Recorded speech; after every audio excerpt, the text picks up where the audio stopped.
Welcome to another episode of Tagalog Time with Bat. This is episode 3, and we will be learning how to conjugate Tagalog verbs in the present tense. I encourage you to go back and watch episode 1 and 2 if you have not watched them yet.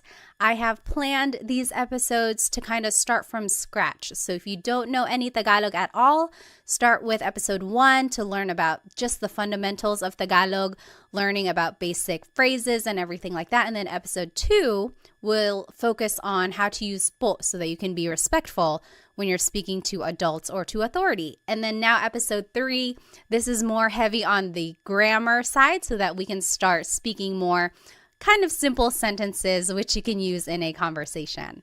So let's go ahead and jump right in.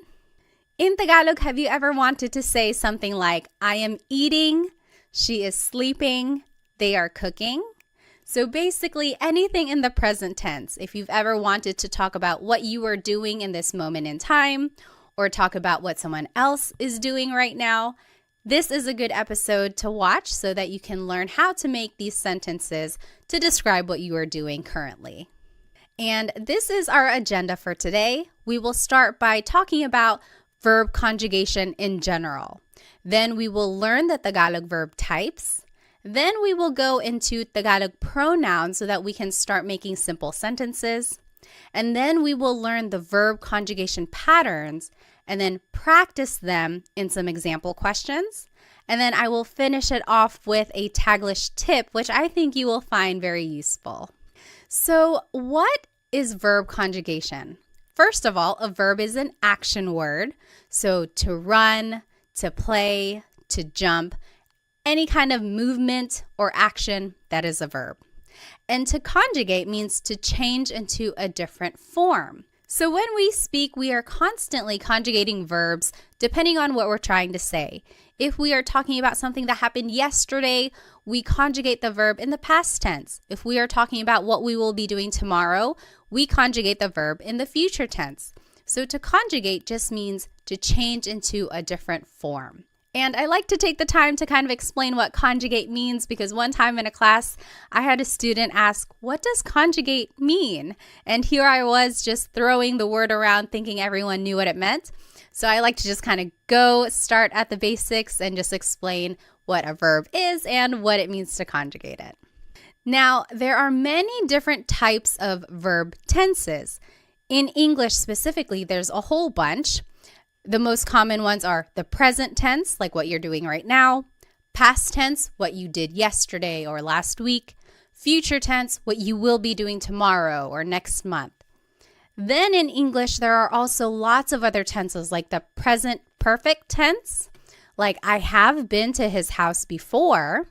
So that means like something happened in the past, but it's still kind of related to the present. Then there's the pluperfect tense. I had eaten lunch. So that's something that happened in the past. It's done. It happened at a specific moment in time. And then there are just so many more verb tenses out there, especially in English. But in today's class, we will focus on how to conjugate verbs in the present tense. Alrighty, so in Tagalog, there are 5 main types of verbs in Tagalog. Mag, ma, in, and e verbs. Now, what makes them different is that some verbs are actor-focused and some are object-focused and some are both. So what does that mean? An actor-focused verb means that the subject is doing the action. For example, the boy is playing. Here, the subject is the boy and he is doing the action. He is playing. Whereas in an object-focused verb, the action is being done to the subject. For example, wash the dishes. Here, the subject are the dishes, and they are being washed. So the action is being done to the subject. So that's the difference between an actor and an object-focused verb. And the difference between them will be important when we are determining the type of sentence that we're going to make. So we'll see that more in the examples later on. Alrighty, so speaking of subjects, let's learn some subject pronouns. Ako means I, Ka means you singular, so it's just you by yourself, one person. Siya means he or she. And I want to point out that siya is gender neutral. That means you have to listen for the context of the sentence to determine who that person is talking about. And also, take a look at the spelling. It looks like it should be pronounced siya, but it's actually pronounced siya, siya. There are some regions in the Philippines that might pronounce it siya, but for the most part, in the Central Luzon, Tagalog-speaking areas, it's pronounced siya, siya. Next, sila is they. Tayo is we inclusive. Kami is we exclusive. So in Tagalog, it's interesting. There are two types of we. In English, we just say we, and then you have to kind of distinguish who you're talking about, like we who. So in Tagalog, if everyone is included, that's tayo. So you and me and everyone in the room, we are all eating, kumakain tayo. That's inclusive because everyone is doing the action. Whereas if it were me and my husband Chris, we are eating, that would be kumakain kami. That's exclusive because you're not included. I'm just kind of telling you about it. Kumakain kami, we are eating. And then lastly, kayo is you plural. So you all, that's you plural, kayo. Okay, now the simplest sentence structure is verb plus pronoun. If we take a look at the verb to cook, in Tagalog it's magluto. So if you want to say I am cooking, it's nagluluto ako. Or you could say nagluluto ka, you are cooking. Nagluluto siya, he or she is cooking. Nagluluto sila, they are cooking. Nagluluto tayo, we are cooking, inclusive. Again, that's you and me and everyone in the room. We are all cooking together. Everyone is included. Nagluluto tayo. Versus nagluluto kami. Me and my husband Chris, we are cooking. That's exclusive. And then nagluluto kayo, you all are cooking. Maybe you all as a class, nagluluto kayo. All right, so all of these examples just show the simple sentence structure, verb plus pronoun. So the verb goes first, and then the pronoun goes afterwards. It's the opposite of English where the pronoun goes first. Like, I am cooking, I is the pronoun, and then it's the verb cook. So in Tagalog, it's the opposite, verb plus pronoun. All right, so one important thing about Tagalog verbs is that they all have a root word, and then something is added to them to conjugate it to a different tense. So an affix or an infix is added to the word to change it into a different tense. For example, let's take a look at the word magluto, to cook again. You could say nagluluto ako, I am cooking. That's the present tense. Past tense, nagluto ako, I cooked. Future tense, magluluto ako, I will cook. So I underlined here all of the root words. So luto is the root word. And then there's the affix that goes before the root, and that will determine the tense. And what I want you to get from this slide is that if you can pick out the root word in a conversation, then that will really help with the translation of Tagalog for you. So if I heard someone say, oh, nagluto ako kahapon, then I would say to myself, okay, I know luto means to cook. Now I have to use context clues to figure out, are they talking about something that happened yesterday, or are they cooking right now, or are they going to cook tomorrow? So if you can pick out root words when you're listening to Tagalog, that will really help with the translation and understanding of the language. Alrighty, so let's go ahead and jump right into these conjugation patterns. We will start with the mag verbs.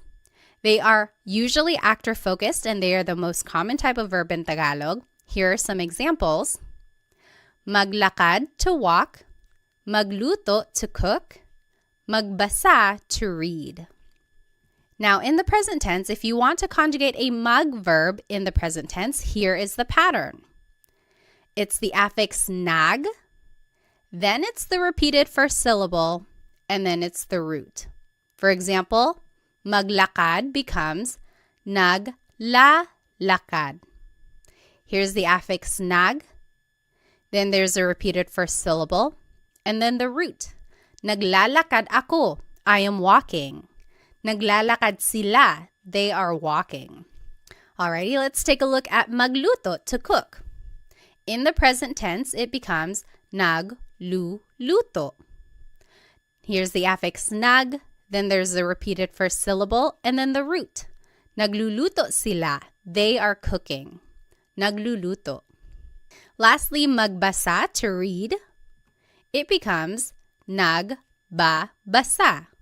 Here's the affix nag, then there's a repeated first syllable, and then the root.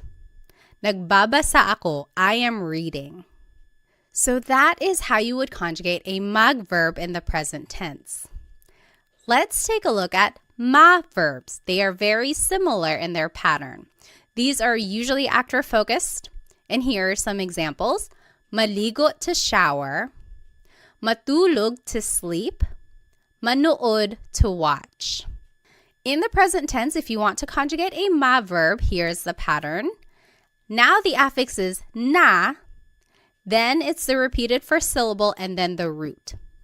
So maligo, to shower, will be naliligo.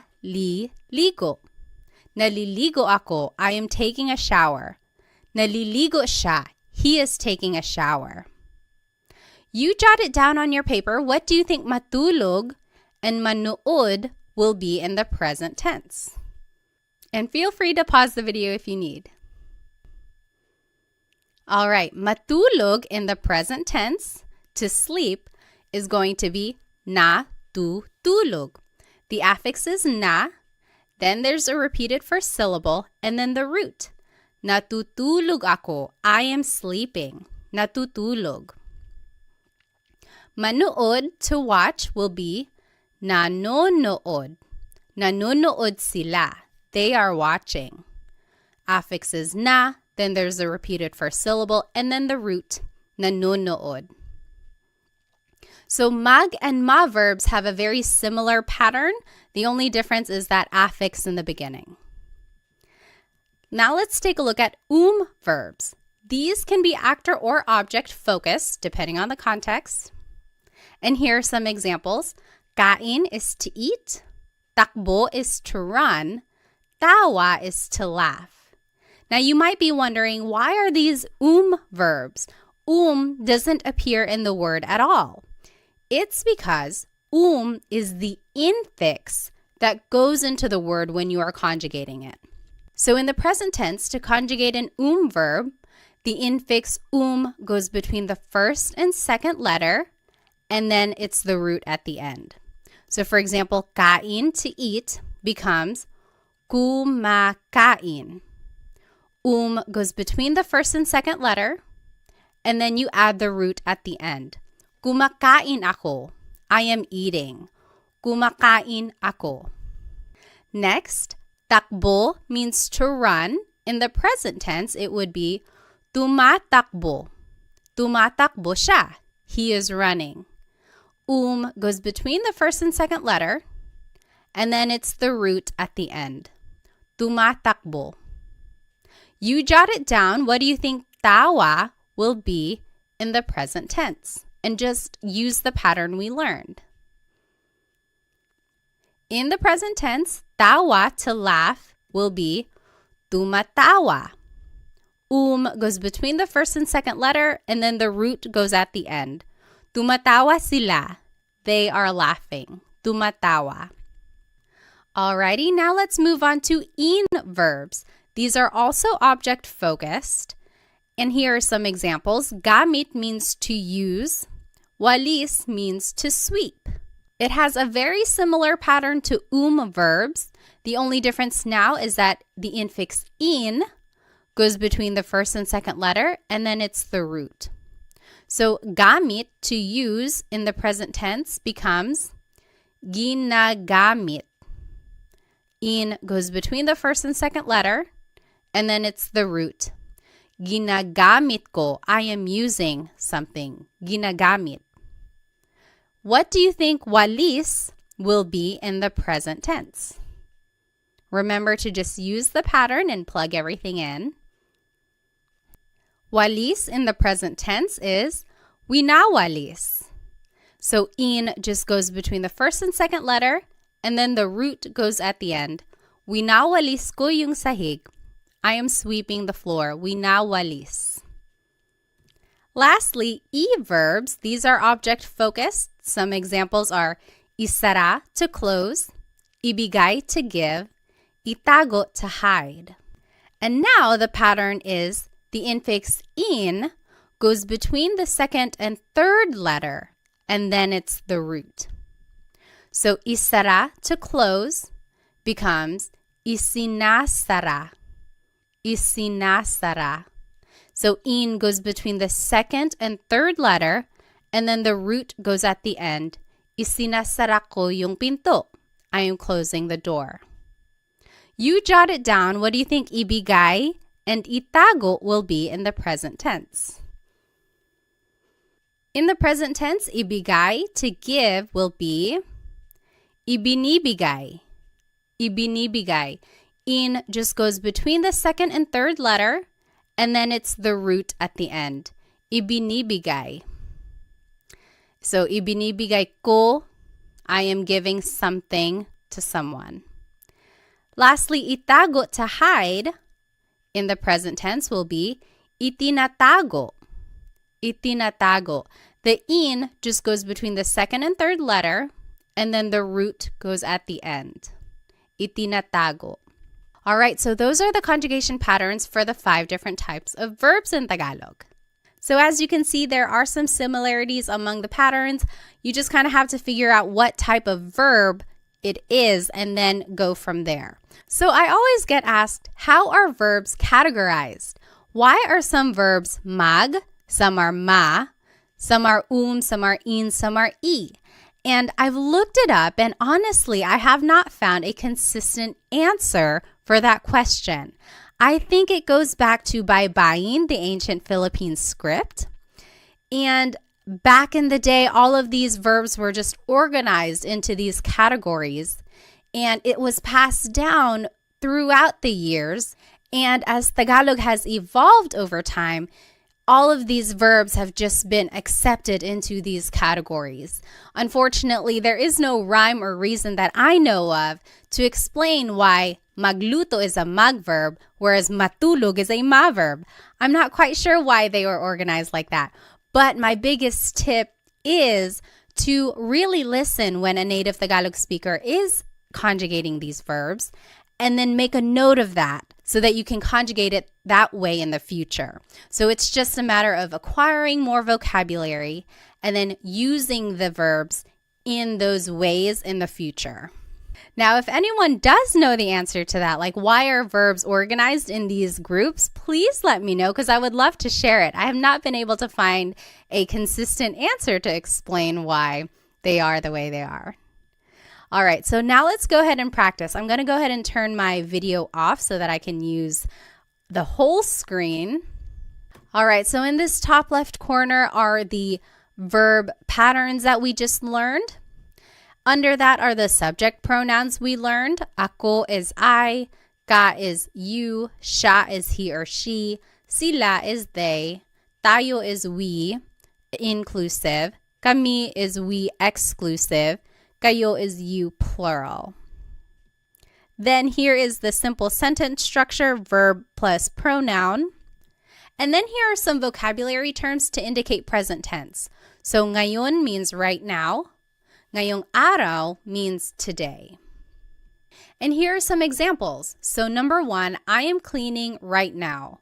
Maglinis means to clean. Number 2, she is eating. Kain means to eat. Number 3, you all are cooking. Magluto means to cook. Number 4, we are walking. Maglakad, inclusive. Number 5, they are sleeping. Matulog. And number 6, we are watching TV. Manood, exclusive. So let's do number 1 together just so we are all on the same page. Remember our sentence structure here, verb plus pronoun. So the verb for to clean is maglinis. In the present tense, it's naglilinis. So mag verbs, remember the pattern is affix nag, then there's a repeated first syllable, and then the root. Naglilinis, then I, the subject pronoun for I is ako.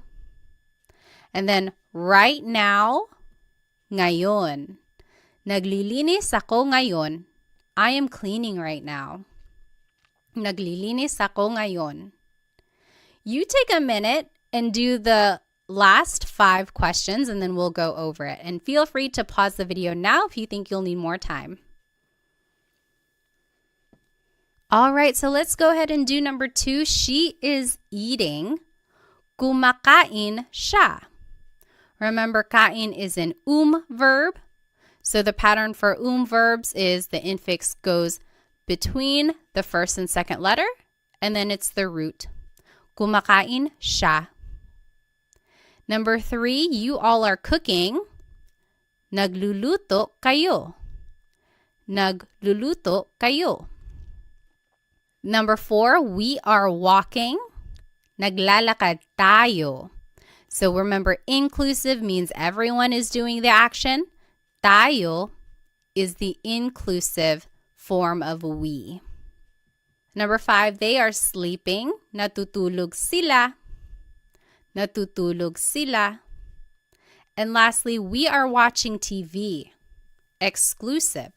Nanonood kami ng TV. So not everyone is doing it. It's just me and someone else. Nanonood kami ng TV. So the TV just goes at the end. Nang means some or a thing. We are watching some TV. Now I want to take a look at this phrase, she is eating. Kumakain siya. Kain is a good example of a verb that can be actor or object focused. So we just learned kumakain siya. She is eating.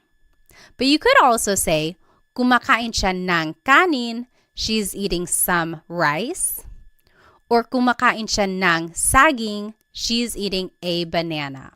So ng can mean some or a thing. And in all of these examples, kain is being conjugated as an verb. But you could also say, kinakain niya yung cake. She is eating the cake. Or, kinakain niya yung pandesal. She's eating the pandesal. Pandesal is like a sweet bread that's usually eaten for breakfast. So these last 2 examples, kain is being conjugated as an verb. What's the difference here? When kain is being conjugated as an verb, it is an actor-focused verb. So in these examples, it's like asking, what is she doing? Oh, she's eating. She's eating some rice. She's eating a banana. What is she doing? Versus when it's an object-focused verb, it's almost like you're asking, what is she eating? Oh, kinakain niya yung cake. She's eating the cake. Or kinakain niya yung pandesal. She's eating the pandesal. So when it's an actor-focused verb, it's more answering the question, what is she doing? In an object-focused verb, it's like answering the question, what is she eating? So there you can kind of see the shift in the focus of the sentence. Is it more focused on what the subject is doing or focused on what the subject is eating? So I think that's very interesting how the verbs can take on a different kind of focus depending on the context of your sentence. All right, so let's go back to the examples we just did. If you look closely, you'll notice that all of these examples are mag, ma, or verbs. That is because they are all actor-focused, meaning you can use a subject pronoun like we were using. However, if you want to use an in or verb, now you have to actually use a possessive pronoun. And the idea here is that For in or e verbs, since the object is the focus of the sentence, it's almost like you are in possession of that object, so you have to use these possessive pronouns. So let's take a look down here in the bottom left corner. Here are possessive pronouns. Ko means my or I. Mo means your or you singular. Niya means her or his, he or she. Nila means their or they. Natin means our or we inclusive. Namin means our or we exclusive. Ninyo means your or you plural. So you might be wondering, how can it mean my or I, your or you? Because you can use these pronouns in different ways. So you could say like, bahay ko, my house, or bahay mo, your house. So when you're attaching it to an object, it takes on the possessive quality of like my or your or his or her. But when you're using it in a sentence with an object-focused verb, then it takes on the translation of I, you, he or she. So now this is the sentence structure we will be using when we use an in or e verb. Verb plus pronoun, like we were just doing. Then it's the word yung. And then it's the noun. A very similar word is ang, A-N-G. That also means the. However, yung is specific. It's like that thing. So for our purposes, let's just use yung because it's a little bit more specific to the examples we will be going over. And then again, here are some vocab words to indicate present tense.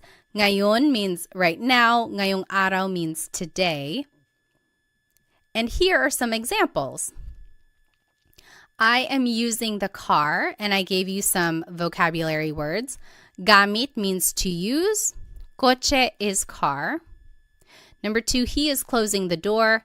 Isara means to close. Pinto means door. Number 3, you all are sweeping the floor. Walis means to sweep. Sahig means floor. Number 4, they are hiding the toys. Itago means to hide. Mga laruan means toys. So this is interesting. If you want to make a noun plural, you have to add the word mga in front of it. It's not like in English where you just add an S at the end. To make a noun plural, you have to add this word mga. So let's do the first one together. Just so we're on the same page, keep an eye on your new sentence structure here, verb plus pronoun, then yung, then the noun. So I am using the car. Gamit is to use. In the present tense, it's ginagamit. Remember, the in just goes between the first and second letter, and then it's the root. Ginagamit, and then the pronoun I in the possessive pronoun is ko. And then yung car is kotse. Ginagamit ko yung kotse. I am using the car. Ginagamit ko yung kotse. So as you can see, we just kind of plugged everything into this sentence structure. And then we also used the pattern that we learned for these different types of verbs.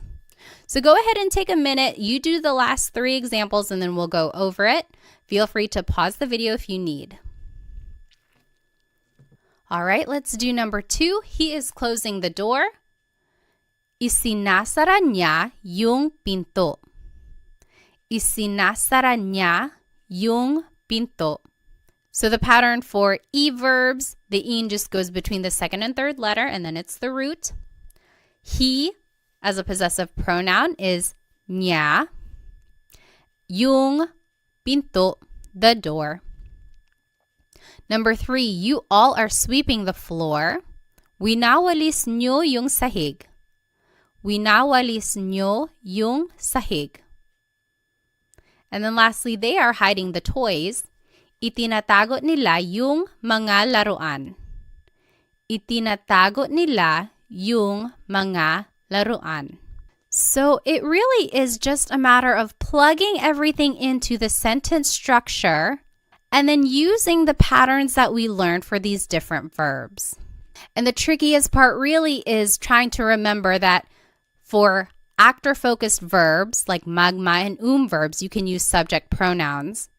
But then for in and e verbs, you have to use possessive pronouns. And again, it's because it's almost like you or the subject are in possession of that object.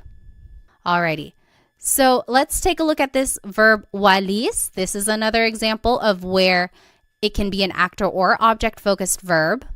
We learned, winawalis ko yung sahig. I am sweeping the floor. That's an in verb. The focus is on the object, sahig. What are you sweeping? I'm sweeping the floor. Winawalis ko yung sahig. But you could also say, nagwawalis ako. I am sweeping. Now the focus is on me, the subject. I am sweeping. What are you doing? I'm sweeping. So here, when it's an in verb, it's an object-focused sentence. Versus when it's a mag verb, it's an actor-focused sentence. So very interesting there. Alrighty, let's finish it off with this Taglish tip. Taglish is Tagalog and English together. And I am a big supporter of using Taglish. There are people out there who might say, oh, don't use Taglish. That's a bad way to learn a new language. On the contrary, I think it's a great way to learn a language because you can use it as a stepping stone while you get more vocabulary. So you don't want to rely on Taglish forever. The idea is that hopefully over time you can get more vocabulary and learn how to say the whole phrase in Tagalog. But in the meantime, let's learn this Taglish tip, and I think you can use it every day. So let's take a look at these examples. I am driving. She is swimming. They are jumping. We didn't learn how to say to drive, to swim, or to jump. We didn't learn those verbs. But you could always turn them into a mug verb. So mug plus the English verb. And then you could just conjugate it in the present tense using the pattern we learned. Affix is nag, then there's the repeated first syllable and then the root, and then use the subject pronouns like we learned. So what if for number 1, I said, I am driving, and I told you to use the verb mug drive. Now you could conjugate it as nagdadrive ako. So you see there's the affix nag. Then there's a repeated syllable, more like a repeated sound. And then there's the root. Nagdadrive ako. I am driving. Nagdadrive ako. I know it's kind of funny. It's like, is this even allowed? But honestly, I hear this phrase a lot. It's like, oh, sorry, I can't pick up the phone right now. Nagdadrive ako. I am driving right now. Next, she is swimming. What if I told you to use the verb mag-swim? How would you say that in Taglish? In Taglish, you could say, nagsiswim siya.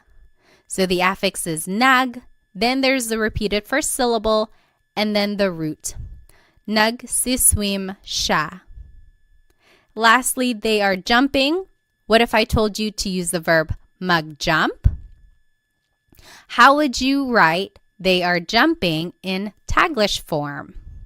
In Taglish, you could say, nagjajump sila. They are jumping. Nagjajump sila. So the affix is nag, then there's the repeated first syllable or sound, and then the root. Nagjajump sila. So I think this tip is useful, but again, try to go back later on and try to figure out what that word is in Tagalog so that you can say the whole phrase in Tagalog. So, to drive in Tagalog is magmaneho. So, nagmamaneho ako. I am driving. To swim in Tagalog is lumangoy.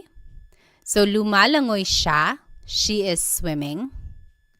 And then to jump in Tagalog is talon. Tumatalon sila. They are jumping. So try using Taglish whenever you can because I think it's a great way to practice using the sentence structure. You also get to practice using the different pronouns, and also it's a way to practice the conjugation patterns that we learned. And then also, of course, it's a good way to gain vocabulary when you go back and look up what these words actually are in Tagalog. Alrighty, so here's just a quick recap of everything we learned today. We went over a lot of information. First, we talked about what it means to conjugate a verb. Then we talked about the 5 different types of Tagalog verbs, mag, ma, in, and e verbs. Then we talked about different Tagalog pronouns, so subject pronouns for actor-focused verbs, and then possessive pronouns for object-focused verbs. Then we learned the different conjugation patterns for all of these verbs and even did some practice questions. And then we finished it off with a Taglish tip, which I hope you can start using in a conversation. I encourage you to go back and rewatch this video if you would like, because I know it'll take some time to kind of learn and understand the different patterns and how they are used throughout a conversation. Maybe go back and try doing the practice questions again. And then, of course, try using the Taglish tip that I taught you so that you can start using a little bit of Tagalog every day. And if you would like some more Tagalog resources, please find me on Instagram, TikTok, and Facebook. I post shorter videos throughout the week that will help you learn Tagalog on the go. Also, check out my Stan store because sometimes I have group classes going or other resources on there that might be helpful to you. Lastly, feel free to check out my Amazon storefront because I have a whole list of Tagalog learning books that I think are very useful.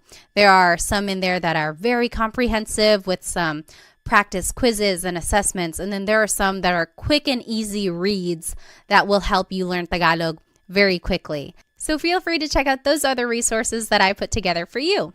Thank you so much for spending some time with me today. Keep an eye out for the next Tagalog lesson where I will be teaching how to conjugate verbs in the past tense and the future tense. And I think it will go a little bit quicker if you were able to follow along with this lesson, because now it's just a matter of learning a new pattern and learning new infixes and affixes. Wherever you are in your Tagalog learning journey, I am here to support you. So thank you so much. I'll see you in the next episode. Paalam!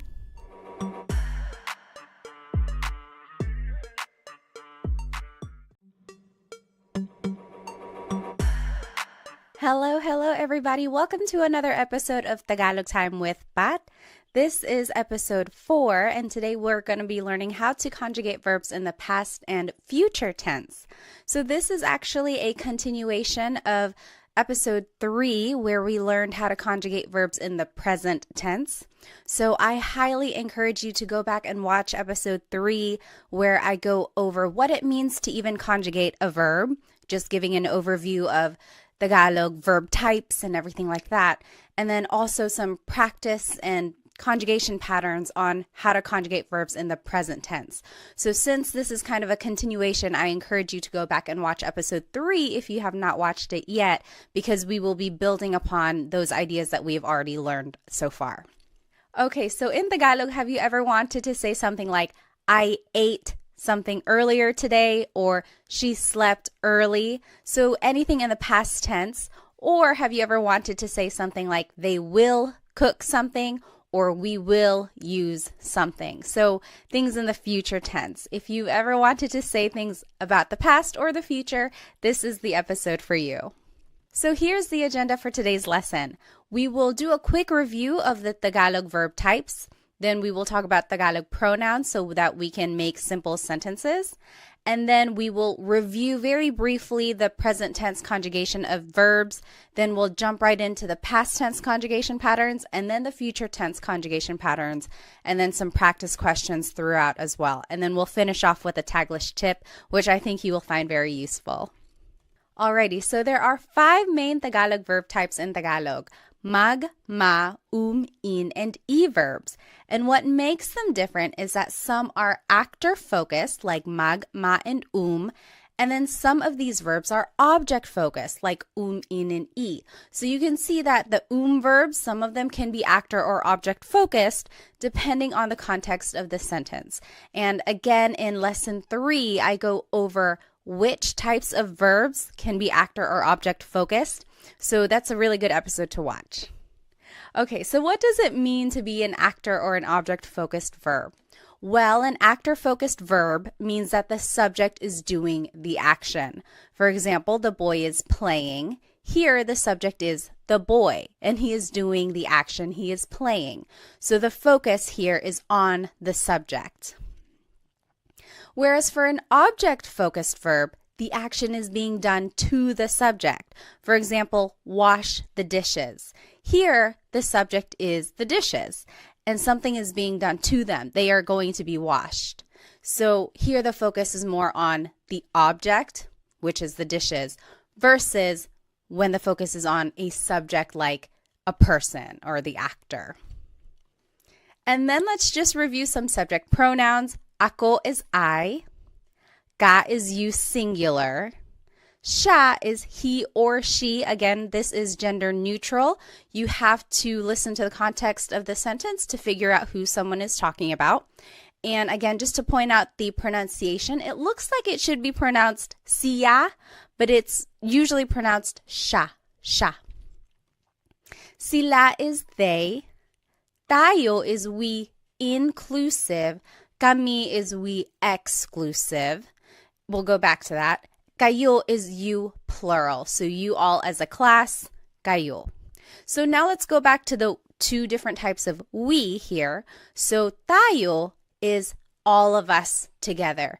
You and me and the whole class, we are all doing the action.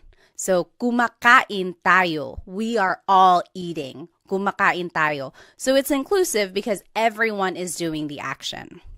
Versus kami means me and someone else. So me and my husband Chris, we are eating.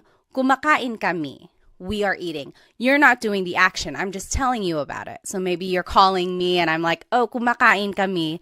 We are eating. So that's exclusive. So the simplest sentence structure in Tagalog is verb plus pronoun. It's the opposite of English where the pronoun goes first. I am running. I am eating. So there the pronoun I goes first. But in Tagalog, it's the opposite. The verb goes first. So for example, let's take a look at the verb to cook, which is magluto. Using the subject pronouns we just learned, here are some simple sentences. Nagluluto ako. I am cooking. Nagluluto ako. Nagluluto ka. You are cooking. Nagluluto siya. He or she is cooking. Nagluluto sila. They are cooking. Nagluluto tayo. We are all cooking together. So remember, that's inclusive. We're all doing it. Nagluluto kami. We are cooking. So me and my husband Chris, nagluluto kami. That's exclusive. And then nagluluto kayo. You all are cooking. Maybe you all as a class, you all are cooking. So this is a good slide to know just because it shows how you can put the verb and the pronoun together, and then it shows how the different subject pronouns are used. Okay, so now just a review that all Tagalog verbs have a root, and then something is added to them, whether it's an affix at the beginning, maybe an infix in the middle, or even a suffix at the end, which we will see today. So something is added to the root to conjugate it to a different tense. So for example, the word magluto, to cook. In the present tense, it's nagluluto ako. I am cooking. Nagluluto ako. In the past tense, nagluto ako. I cooked. Nagluto. In the future tense, magluluto ako. I will cook. Magluluto. And I've underlined and bolded the root here. So luto, that's the root word of to cook. And then an affix is usually added to indicate the different tense. So you can see the different affixes there. And what I want you to get from this slide is that if you can pick out the root word in a conversation, then that's kind of half of the battle, right? Try to pick out root words that you can recognize and then use context clues to determine what is actually being said. So if I heard someone say, oh, nagluluto ako ngayon, then I would say, okay, I know luto means cook. Are they saying that they're cooking right now, or did they cook something yesterday, or will they be cooking tomorrow? So just kind of try to pick out the root words that you know and then kind of go from there for the translation of Tagalog. Okay, so all of that was a review from Lesson 3. Let's jump into the new material now of Lesson 4, the past tense conjugation patterns. So let's start with the mag verbs. These are usually actor-focused, and they are the most common type of verb in Tagalog. Some examples are maglakad, to walk, magluto, to cook, magbasa, to read. Now, in the past tense, you have to add the affix nag in the beginning. So now the pattern is nag plus the root. For example, maglakad in the past tense is naglakad. Naglakad ako, I walked. Naglakad siya, she walked. So naglakad is the past tense of to walk in Tagalog. Magluto becomes nagluto. Nagluto ako, I cooked. Nagluto ako ng kanin, I cooked some rice. So nagluto is the past tense of to cook. Magbasa becomes nagbasa. Nagbasa ako, I read. So nagbasa is the past tense of to read. So you can see how the pattern is nag plus the root, right? It's a little different from the present tense. Speaking of, let's go ahead and just compare the present tense to the past tense conjugation of mag verbs. So in the present tense, we learned naglalakad is walking. Naglalakad. If you recall, the present tense conjugation of mag verbs is nag plus the repeated first syllable plus the root. Naglalakad ako, I am walking. Naglalakad. The present tense conjugation of to cook is nagluto. Nagluto ako, I cooked. Then in the present tense, magbasa is nagbabasa. That means reading. Nagbabasa ako, I am reading. Now let's compare these to the past tense conjugation. This is what we learned today. So naglakad is walked. Nagluto is cooked. Nagbasa is read. So there is a slight difference here from the present tense to the past tense. There's no repeated sound, right? So naglalakad ako means I'm walking. Naglakad ako means I walked. So the difference between the tenses can be a little subtle. It's one of those things that you have to train your ear for, right? So for the present tense, you can hopefully recognize that there's a repeated sound. Naglalakad ako. Versus the past tense, naglakad. It's like done. There's no repeated sound. So that's kind of one way to distinguish between the present and the past tense conjugation of mag verbs. All right, now let's take a look at ma verbs. They have a very similar pattern. These are also actor-focused, and some examples are maligo, to shower, matulog, to sleep, manood, to watch. In the past tense, this is the pattern for ma verbs. Now the affix is na, and then it's the root. For example, maligo becomes naligo. Naligo ako, I took a shower. Naligo siya, he took a shower. So it's just naligo. You jot it down. What do you think matulog and manood will be in the past tense? Just use this pattern that we learned, affix na and then the root. What do you think matulog and manood will be in the past tense? Okay, matulog, to sleep, in the past tense is natulog. Natulog ako, I went to sleep. Natulog ako. And then manood will be nanood. So, nanood ako ng sine. I watched a movie. So again, we are just using this pattern, affix na plus the root, and that is how you change ma verbs into the past tense. Let's compare. So in the present tense, I think it'll help if I put them both up together. So in the present tense, shower is naliligo. I am taking a shower. Naliligo ako. Naliligo. In the past tense, it's naligo. Naligo ako. Naligo. That's showered. I took a shower. For the verb matulog, in the present tense, it's natutulog siya. So natutulog is sleeping. In the past tense, it's natulog. That means slept. Then for the verb manood, in the present tense, it's nanonood. Nanonood ako. I am watching something. In the past tense, it's nanood. Nanood ako. I watched something. So it is a very similar pattern to the mag verbs. The only difference is that it doesn't have the G in the affix.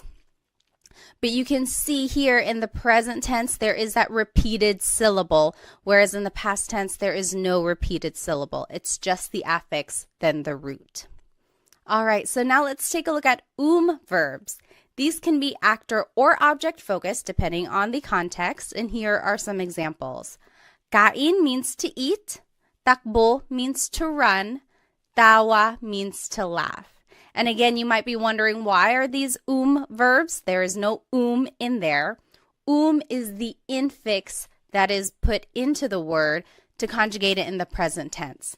But in the past tense, this is the pattern.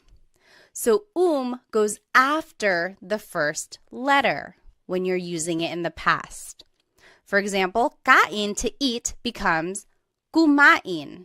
Kumain ako, I ate. Kumain.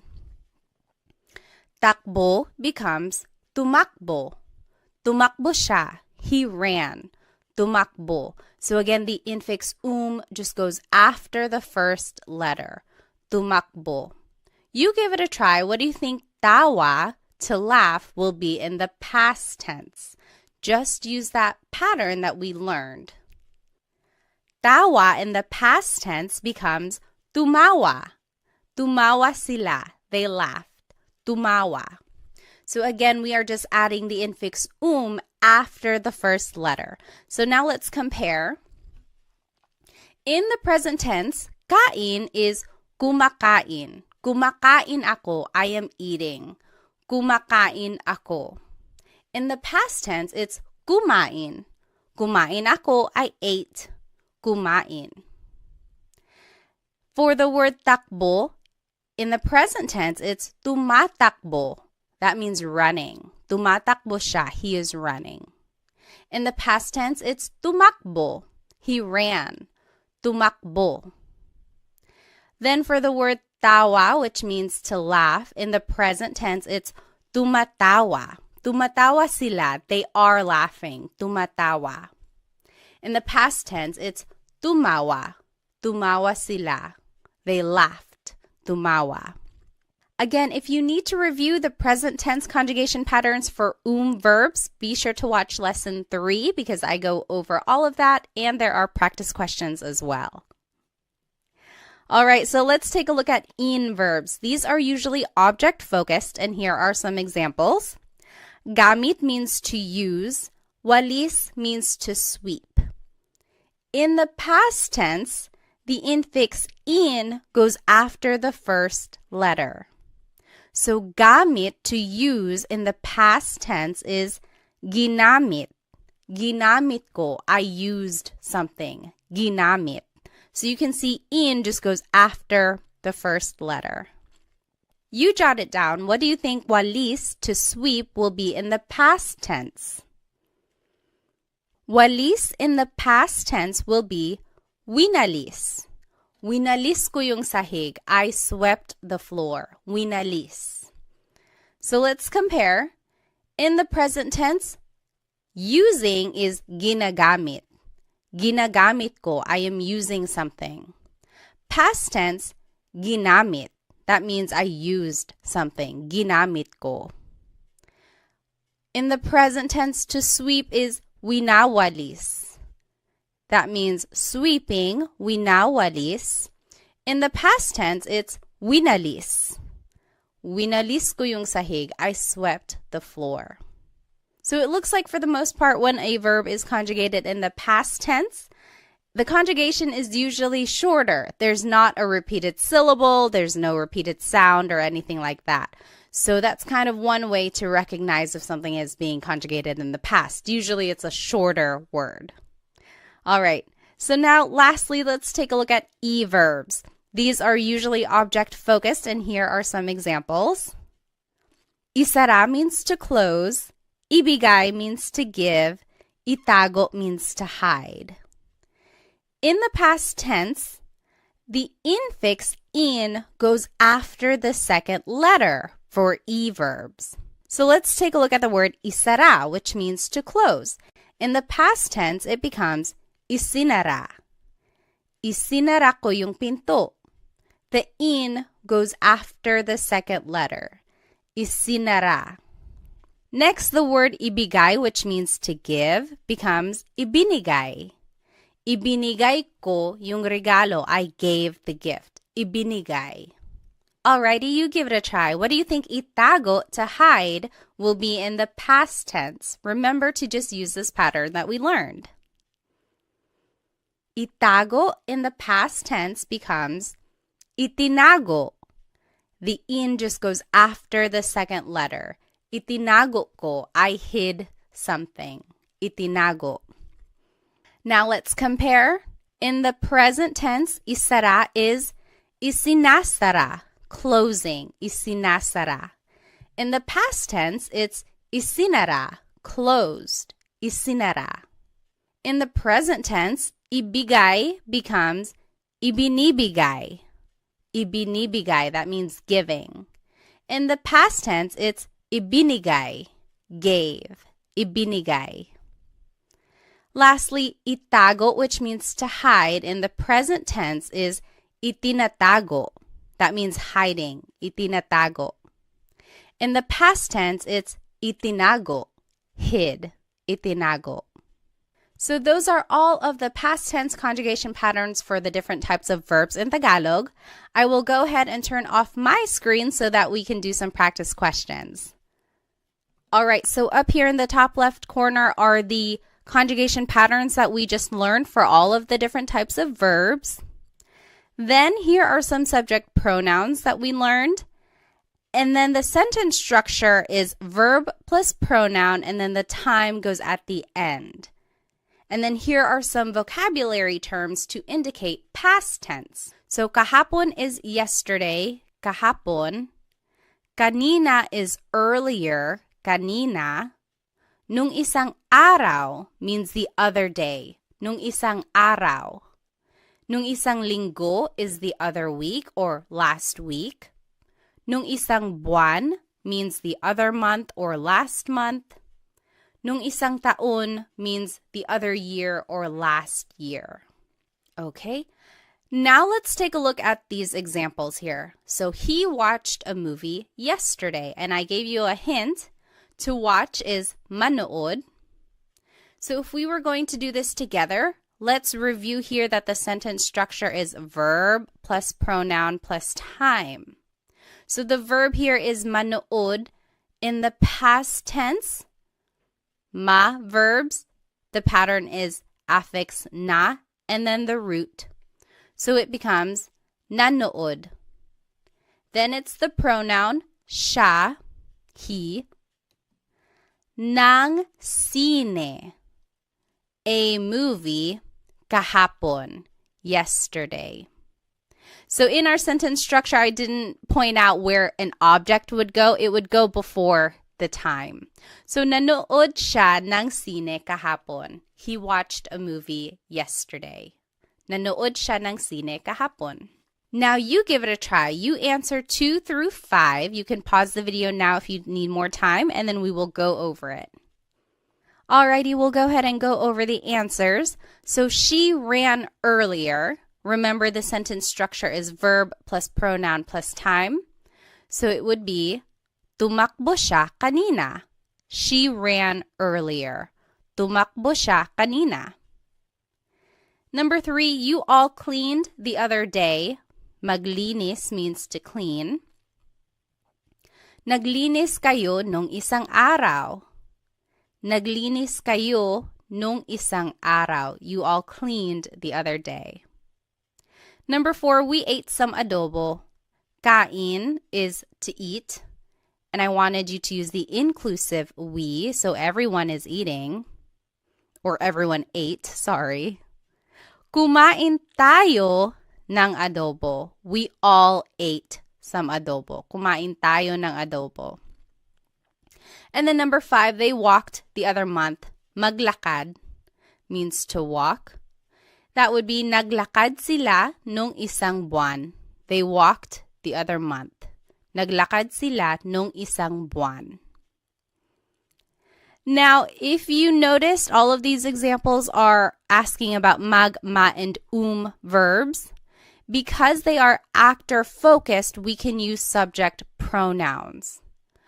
But if you wanted to use an in or e verb, you actually have to use a possessive pronoun. Remember, for an object-focused verb, the subject here is an object, so we have to use a possessive pronoun because it's almost like the person possesses that object that is in focus. Okay, so that's kind of why we have to use a possessive pronoun. And then the sentence structure now would be verb plus pronoun plus the word yung, which means the. Sometimes it can be ang. They are interchangeable usually. Then it's the noun and then time. And then again, down here in the bottom left corner are the vocab terms to indicate past tense. And let's take a look at some examples. So number one, I used the car the other week. And I gave you some hints. Gamit means to use. Coche means car. So let's do this one together. So the sentence structure is verb plus pronoun. So it would be ginamit. That is the past tense conjugation of gamit. Remember, for in verbs, the infix in goes after the first letter. So ginamit. Then it's the pronoun ko, which is the possessive pronoun I. Then it's the word yung, which means the. Coche nung isang linggo.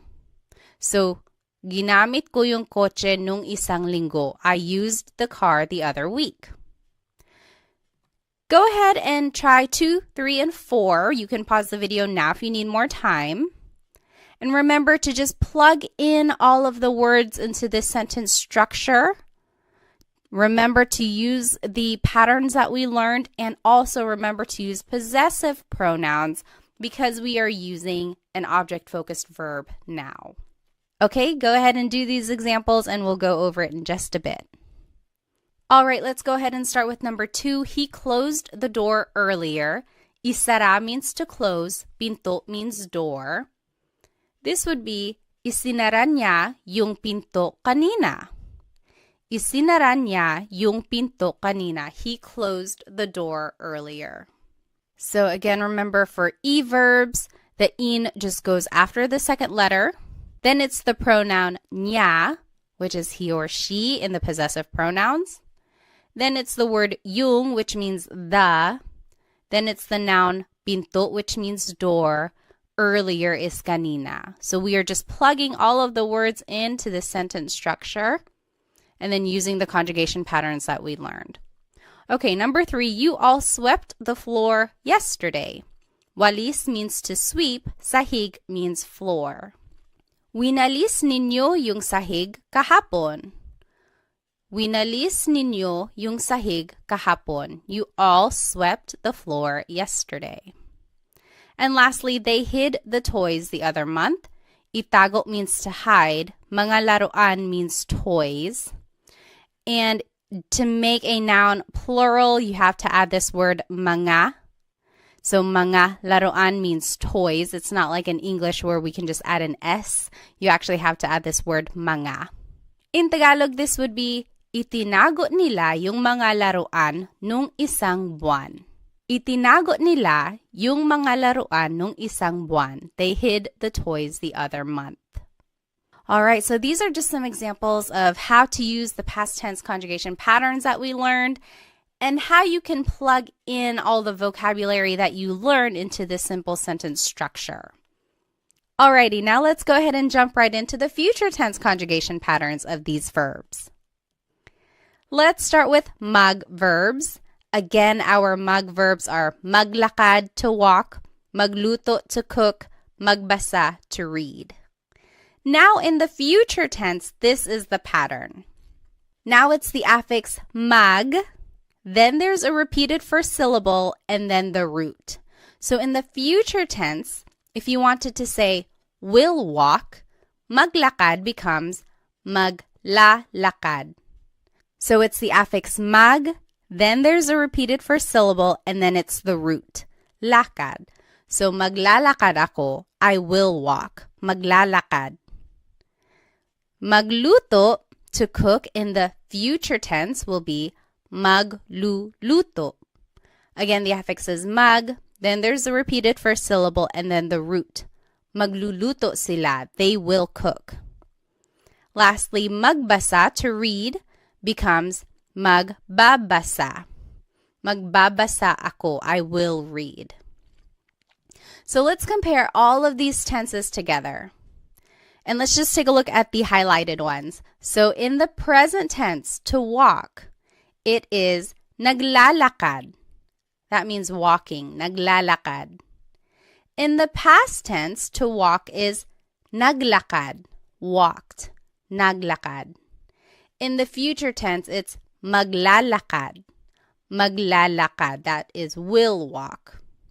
So future tense and present tense are very similar for mag verbs. The only difference is the first letter. So it's one of those things where you have to listen very carefully, but also rely on the context clues in case you miss what that first letter was. Okay, so it is a very similar pattern for present and future tense conjugation of mag verbs. Next, let's take a look at ma verbs. It's a very similar pattern to the mag verbs. Again, here are some ma verbs. Maligo, to shower. Matulog, to sleep. Manood, to watch. In the future tense, here is the pattern for ma verbs. Now the affix is ma, then there's a repeated first syllable, and then it's the root. So maligo, to shower, in the future tense will be maliligo. The affix is ma, then there's a repeated first syllable, and then it's the root. Maliligo ako, I will take a shower. You jot it down. What do you think matulog, to sleep, and manood, to watch, will be in the future tense? And remember to just use this new pattern. Okay, in the future tense, matulog, to sleep, will be matutulog. Matutulog ako, I will go to sleep. Matutulog. So the affix is ma, then there's a repeated first syllable, and then the root. Matutulog. And then manood, to watch, will be manunood. Affix is ma, then there's a repeated first syllable, and then the root. Manunood ako, I will watch. Now let's compare all of the tenses together for ma verbs. Let's just take a look at the highlighted ones. Maligo means to shower. In the present tense, it's naliligo ako. Showering, taking a shower. Naliligo ako. In the past tense, it's naligo, showered. Naligo. In the future tense, it's maliligo. Maliligo ako, I will take a shower. Again, for ma verbs, it's a very similar pattern for present and future tense conjugation. The only difference is that first letter. But they both have that repeated first syllable. So again, try to listen carefully or try to rely on the context clues so that you can figure out what they're talking about. Okay, next, verbs. Our verbs are kain, to eat, takbo, to run, tawa, to laugh. Now the pattern for verbs is you repeat the first syllable. So take a look at this. Kain, to eat, becomes kakain. Kakain ako, I will eat. Kakain ako ng pansit. I will eat some pansit. So it's very interesting because now there's no infix at all for future tense conjugation of verbs. You just simply repeat the first syllable. So let's take a look at takbo, which means to run. Takbo in the future tense becomes tatakbo. Tatakbo sila, they will run. Tatakbo. Again, you're just repeating the first syllable. You give it a try. What do you think? Tawa, to laugh, will be in the future tense. All right, tawa will be tatawa. Tatawa sila, they will laugh. So you're just repeating the first syllable for the future tense conjugation of verbs. Very interesting. They just dropped the altogether. So let's go ahead and compare all of the conjugation patterns for verbs. We'll just take a look at the verb kain here, highlighted in yellow. In the present tense to eat, it's kumakain. Kumakain ako. I am eating. Kumakain. In the past tense, it's kumain. Kumain ako. I ate. And then in the future tense, it's kakain. Kakain ako. I will eat. So very interesting. All of the conjugation patterns are different for verbs here. Then in verbs, some examples are gamit, to use, walis, to sweep. Now the pattern for future tense conjugation of verbs is that you have to repeat the first syllable, then it's the root, then in goes at the end. So take a look at the word gamit, which means to use. In the future tense, it would be gagamitin. Gagamitin ko yung kotse. I will use the car. Gagamitin. So you repeat the first syllable, then it's the root, then it's in at the end. So this is very interesting. We haven't seen a suffix yet, so the in goes at the end of the word. This is the first time we've seen this. You jot it down. What do you think walis, to sweep, will be in the future tense? And just use this pattern. All right, walis in the future tense will be wawalisin. Wawalisin ko yung sahig. I will sweep the floor. Wawalisin. So again, you just repeat the first syllable, then it's the root, and then in goes at the end. Let's compare all of the conjugation patterns for verbs. We'll just take a look at the ones highlighted in yellow. So gamit means to use. In the present tense, it's ginagamit, using, ginagamit. In the past tense, it's ginamit, used, ginamit. And then the future tense, gagamitin, will use, gagamitin. So very interesting there. Lastly, verbs. Some examples are isara, to close, ibigay, to give, itago, to hide. Now, for the future tense conjugation of verbs, you would just repeat the second syllable. Isara, to close, becomes isasara. Isasara ko yung pinto. I will close the door. Isasara. You just repeat the second syllable. You give it a try. What do you think ibigay, to give, and itago, to hide, will be in the future tense? And just follow this pattern. Okay? Ibigay will be ibibigay. Ibibigay ko yung regalo. I will give the gift. Ibibigay. And then itago, to hide, will be itatago. Itatago ko yung pera. I will hide the money. Itatago. So again, you are just repeating the second syllable. Let's go ahead and compare all of these conjugation patterns for verbs. In the present tense, isara, to close, is isinasara. Isinasara. That means closing. Isinasara. Past tense, it's isinara, closed. Isinara. And then in the future tense, it's isasara, will close. Isasara. All right, so those are all of the future tense conjugation patterns for the verb types in Tagalog. Now let's do some practice questions. I'm going to go ahead and turn off my screen again. Now in the top left corner are the future tense conjugation patterns that we learned for all of the verbs. Then are the subject pronouns. And then it's the sentence structure down in the bottom left corner. And now in the green are some vocabulary terms to indicate future tense. So bukas is tomorrow, bukas. Mamaya means later, mamaya. Sa susunod na linggo, next week. Sa susunod na buwan, next month. And sa susunod na taon, next year. Now here are some examples. Let's do the first one together. I will watch a movie tomorrow. Manood means to watch. So again, let's take a look at our sentence structure. It should be verb plus pronoun plus time. Manonood is the future tense conjugation of manood. Manonood ako means I.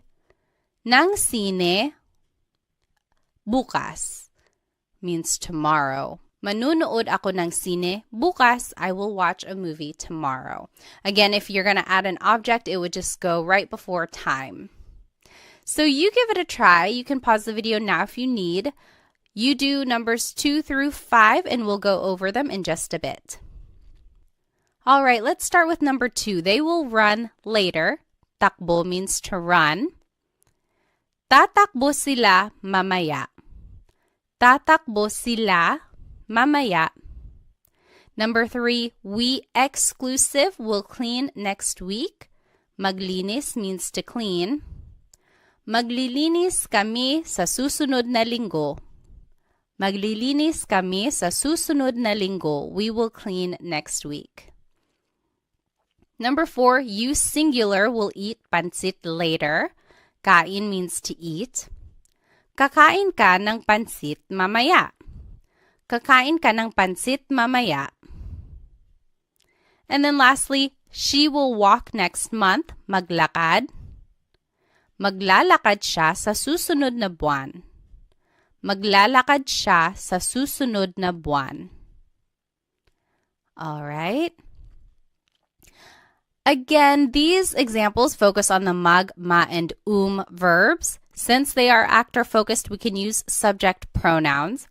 But if we want to use in or e verbs, we actually have to use possessive pronouns. Remember, when we are using object-focused verbs, we have to use a possessive pronoun because it's almost like the subject or the person is in possession of that object.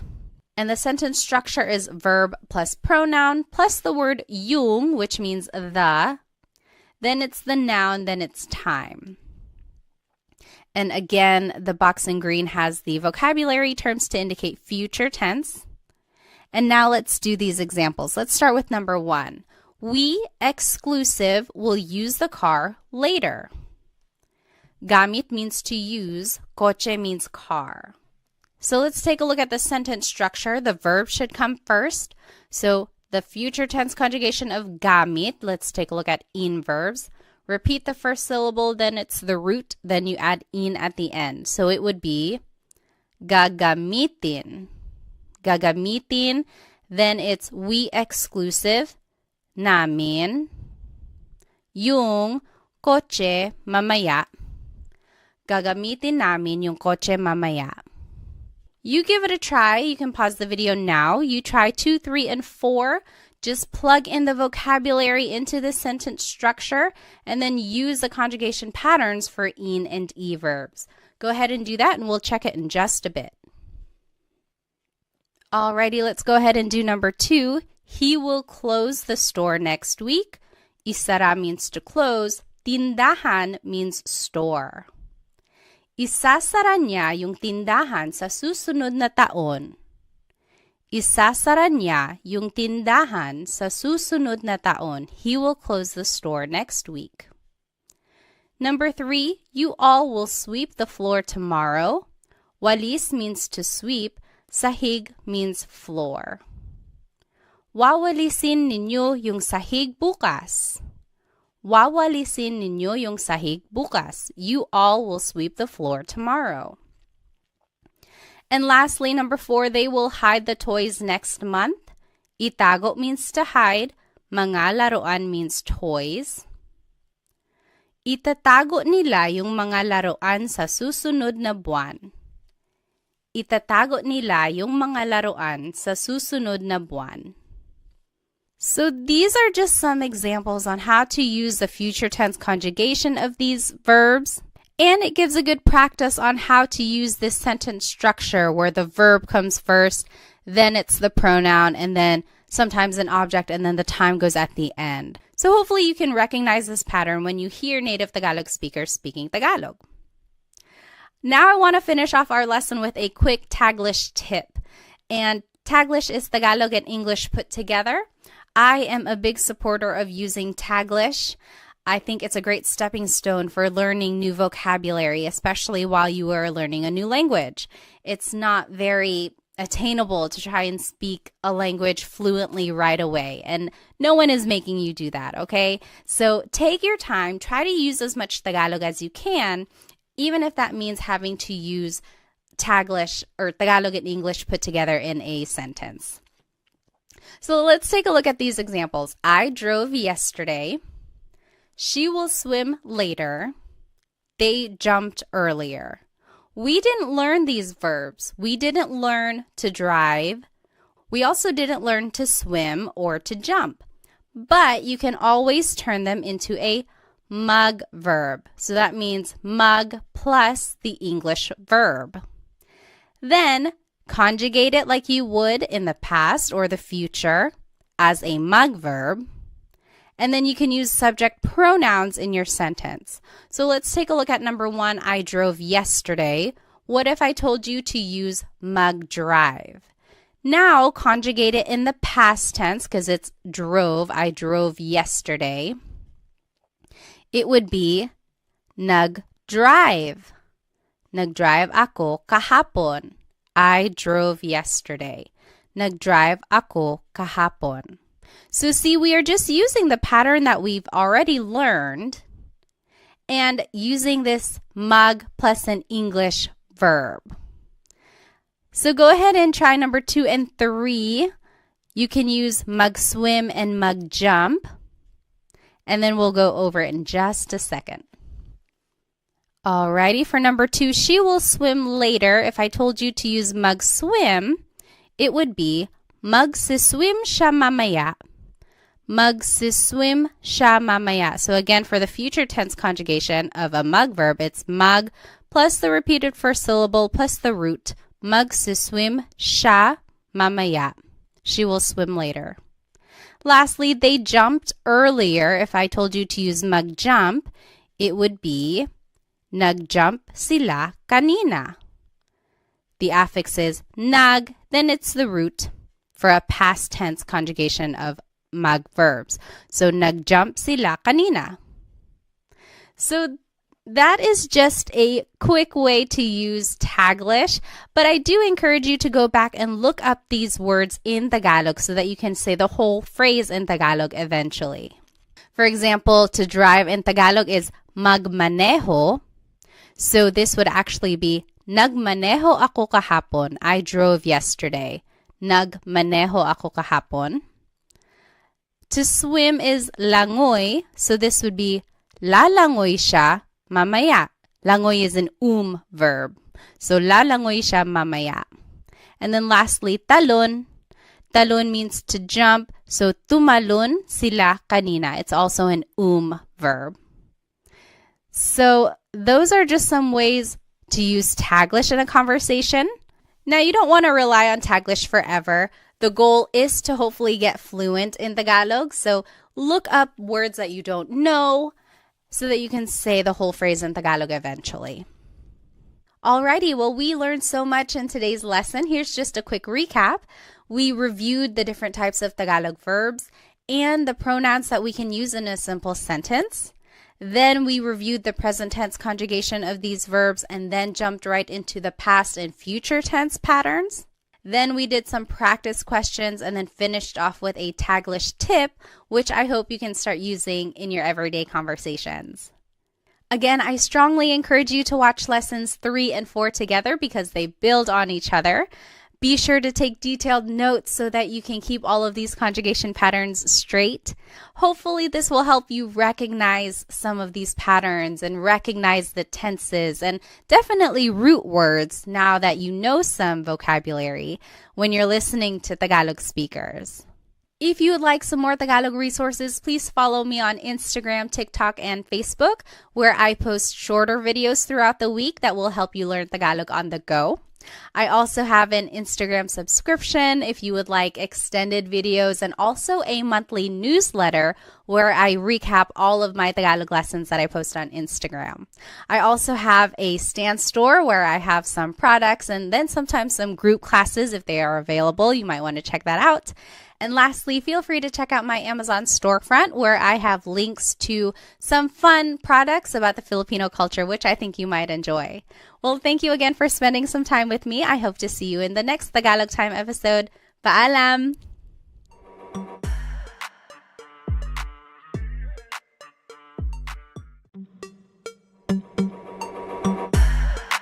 Hello, everybody. Welcome to another episode of Tagalog Time with Pat.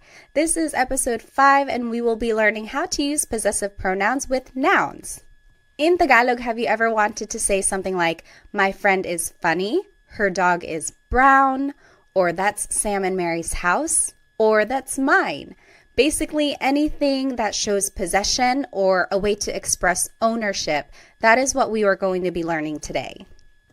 So here's today's lesson agenda. We will be learning the different types of possessive pronouns. Then we will learn the various sentence structures for how to use them. And then we will learn possessive sentence markers and demonstrative pronouns so that we can make a variation of sentences. And then we will learn a Taglish tip, and then we will be doing practice questions all throughout the lesson. So go ahead and grab your piece of paper and something to write with so that we can practice.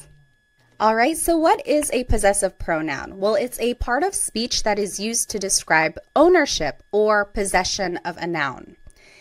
If you recall, if you've been following these series in a chronological order, we have already been learning possessive pronouns, but we've been using them with a verb. So specifically with an object-focused verb, we've been using a possessive pronoun because the idea is that the person in that sentence is in possession of the object that is in focus. So these 3 examples are a review of the past couple lessons, lessons 3 and 4. They are straight from those slides. So I am going to use the car tomorrow. Gamit means to use. Kotse means car. In Tagalog, it would be gagamitin ko yung kotse bukas. It's a future tense sentence, so it's gagamitin. And then ko is the possessive pronoun here, meaning I. So gagamitin ko yung kotse bukas. Number 2, she swept the floor earlier. Walis means to sweep. Sahig means floor. In Tagalog, this would be winalis niya yung sahig kanina. Winalis is the past tense form of to sweep. Niya is the possessive pronoun here, meaning she. And then number 3, they are closing the door. Isinasara nila yung pinto. Isinasara is the present tense conjugation of isara, which means to close.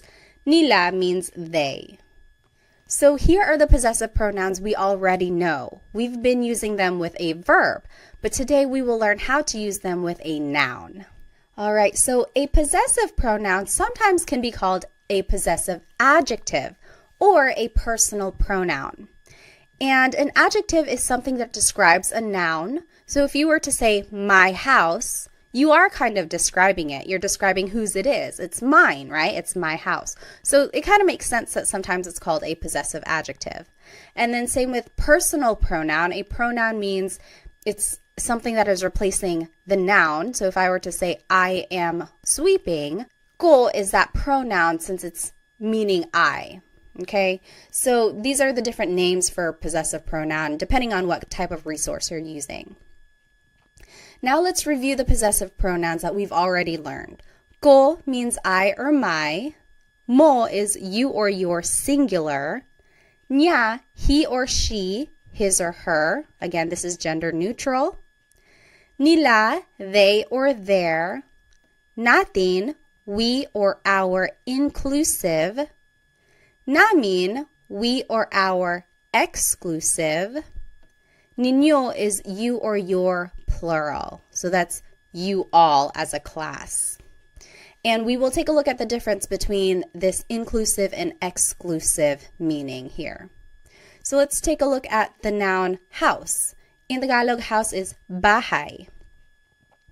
Bahay ko is my house. Bahay ko. Bahay mo is your house. Singular. So that's just you, one person, your house. Bahay mo. Bahay niya, his or her house. So niya is gender neutral. You really have to focus on the context of the sentence to determine who someone is talking about. Bahay niya. Bahay nila, their house.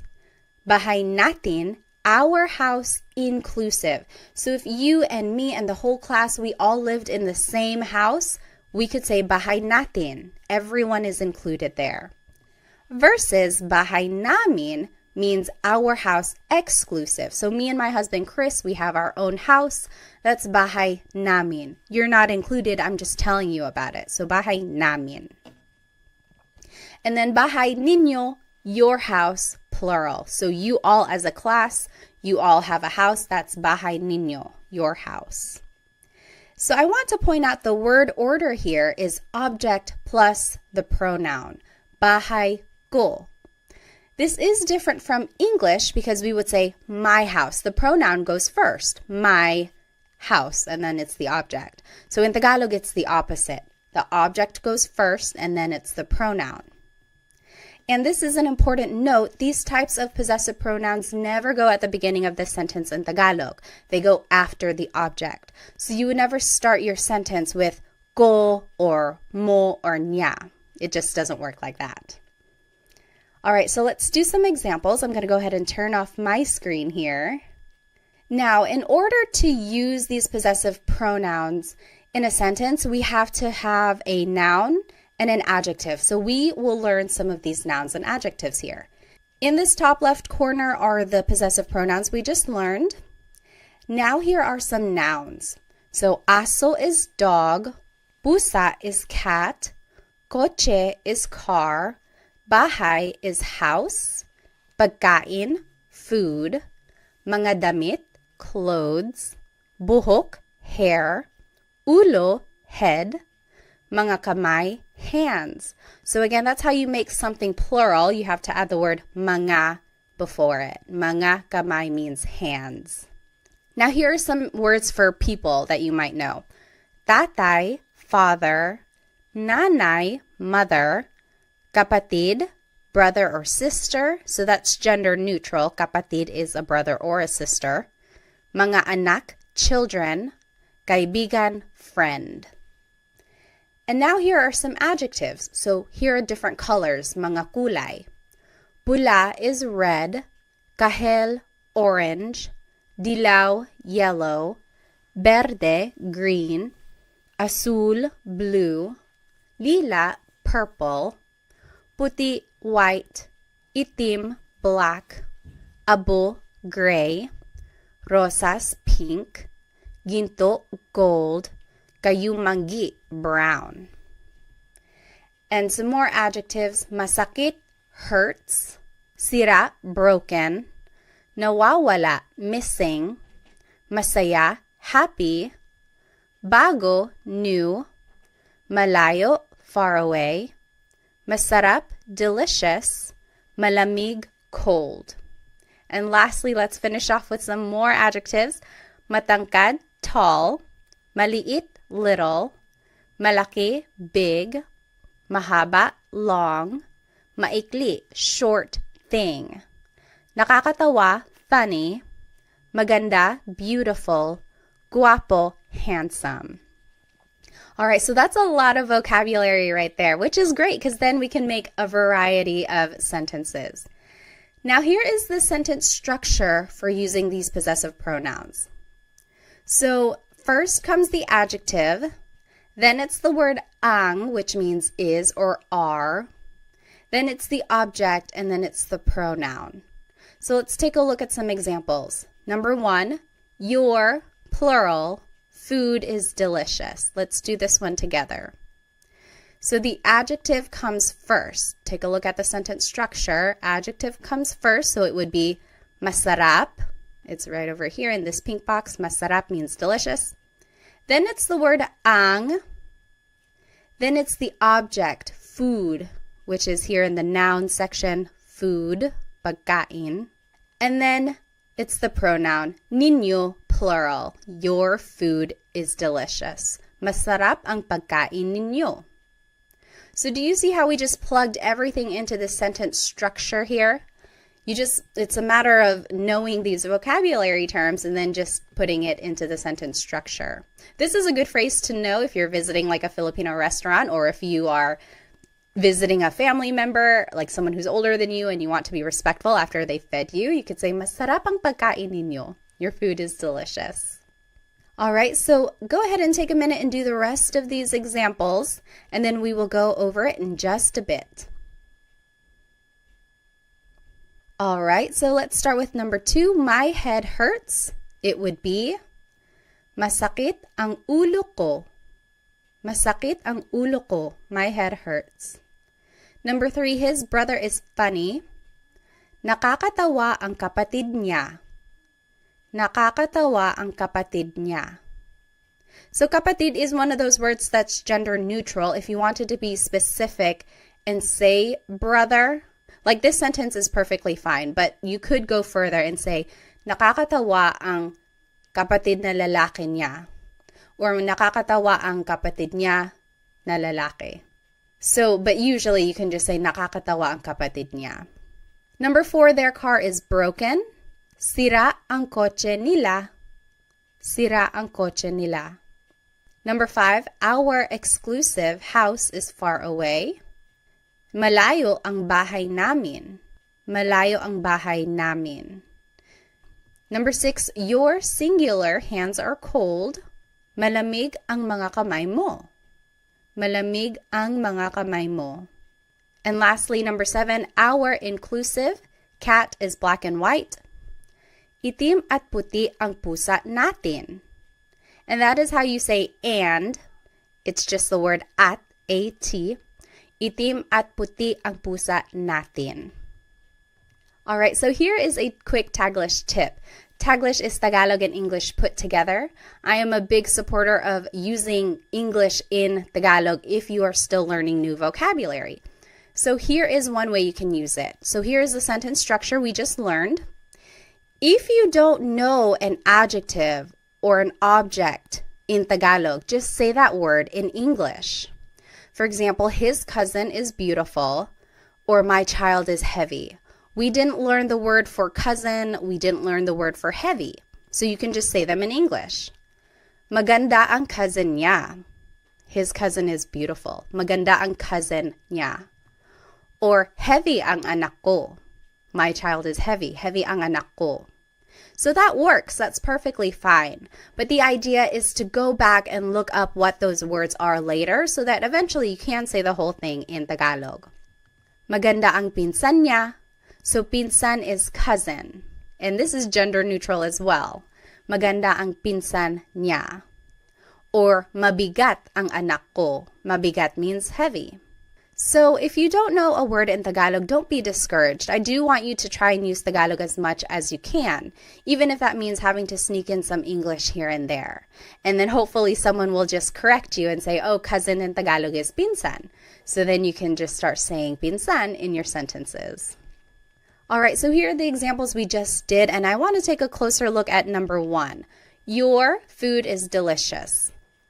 And you can say it in an alternative way. So your food is delicious. We just learned, masarap ang pagkain ninyo.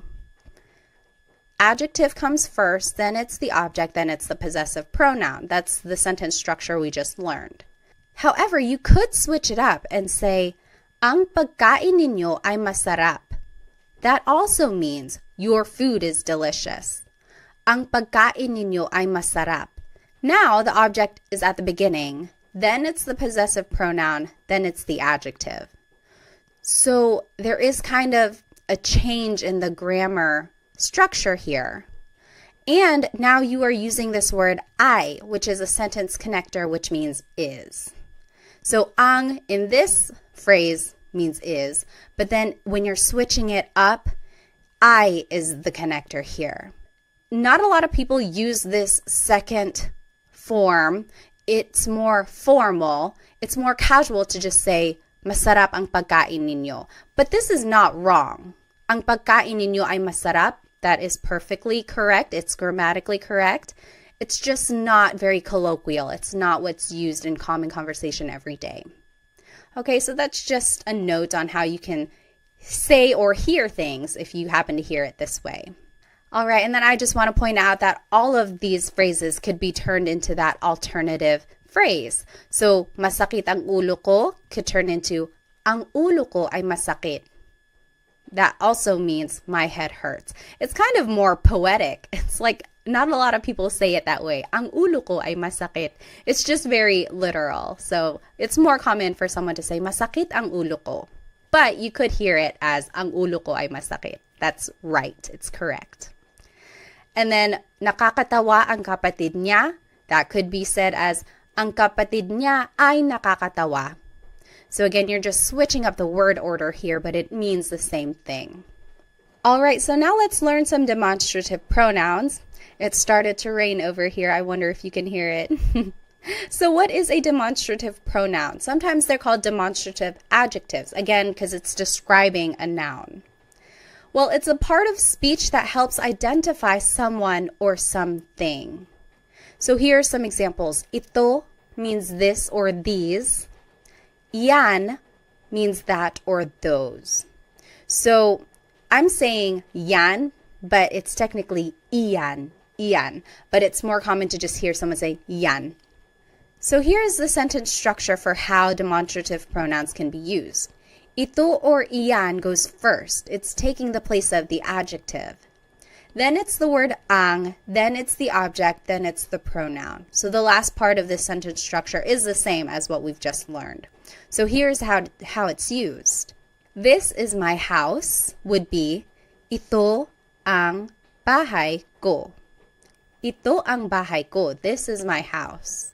So ito goes first, then it's the word ang, then it's bahay, and then it's the pronoun. Ito ang bahay ko. That is my house would be iyan ang bahay ko. That is my house. Iyan ang bahay ko. So ito means this, iyan means that. And it can be used in a plural way as well. They can mean singular or plural things. So these are my kids is still ito ang mga anak ko. Ito ang mga anak ko. These are my kids. Those are my kids. Iyan ang mga anak ko. So ito means these. Iyan means those. Now there is an alternative way to say these phrases, which is still correct. So this is my house, we just learned. Ito ang bahay ko. You might also hear it as bahay ko ito. Bahay ko ito. So it's using that demonstrative pronoun ito, and then there's the object and there's the pronoun. So the word order is switched up and we took out the word ang. It's just kind of included in that phrase already. Bahay ko ito, this is my house. Same with that is my house. We learned iyan ang bahay ko. But you could also hear bahay ko yan. Bahay ko iyan. Both forms of these phrases are correct. There's not one wrong way to say it. Ito ang bahay ko might be a little bit formal, but it's said just as much as bahay ko ito. Okay, so these are the two ways you might hear the demonstrative pronoun being used with a noun. So let's do some examples. These are my kids is ito ang mga anak ko. We learned that. And then those are my kids. Yan ang mga anak ko. I want you to think of the alternative. Remember, we took out the word ang, and then we had to switch up the order. So if you need to take a look at the last slide, you can flip back. But go ahead and pause the video now if you'd like, and then we'll go over it. Okay, so the alternative for ito ang mga anak ko would be mga anak ko ito. So the object goes first, then it's the pronoun, then it's the demonstrative pronoun. Mga anak ko ito. Yan ang mga anak ko can also be said, mga anak ko yan. Mga anak ko iyan. Okay, so those are the different ways you could say these phrases. They are both used equally as much. Okay, so this is just a review of the sentence structure for using these pronouns. Usually it's the adjective first, or it could be the demonstrative pronoun ito, iyan. then it's the word ang, and then it's the object, and then it's the pronoun. So that's the sentence structure. And then remember that these possessive pronouns never go at the beginning of the sentence. They always go after the object. Okay? Now I want to take a look at some possessive sentence markers. What is a possessive sentence marker? Well, it's a part of speech that indicates ownership specific to a person or multiple people. So now if we want to say someone's name, like we're saying it belongs to someone specific, this is how we're going to do it. So we would use the word ni for one person. We would use the word nina for multiple people. So take a look at this. Mary's children are smart. So it's just one person. It's Mary. It would be matalino ang mga anak ni Mary.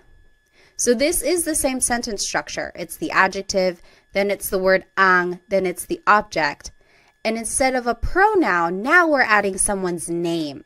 And in order to do that, we have to use this possessive sentence marker, ni, because it's just one person. Matalino ang mga anak ni Mary. Mary's children are smart.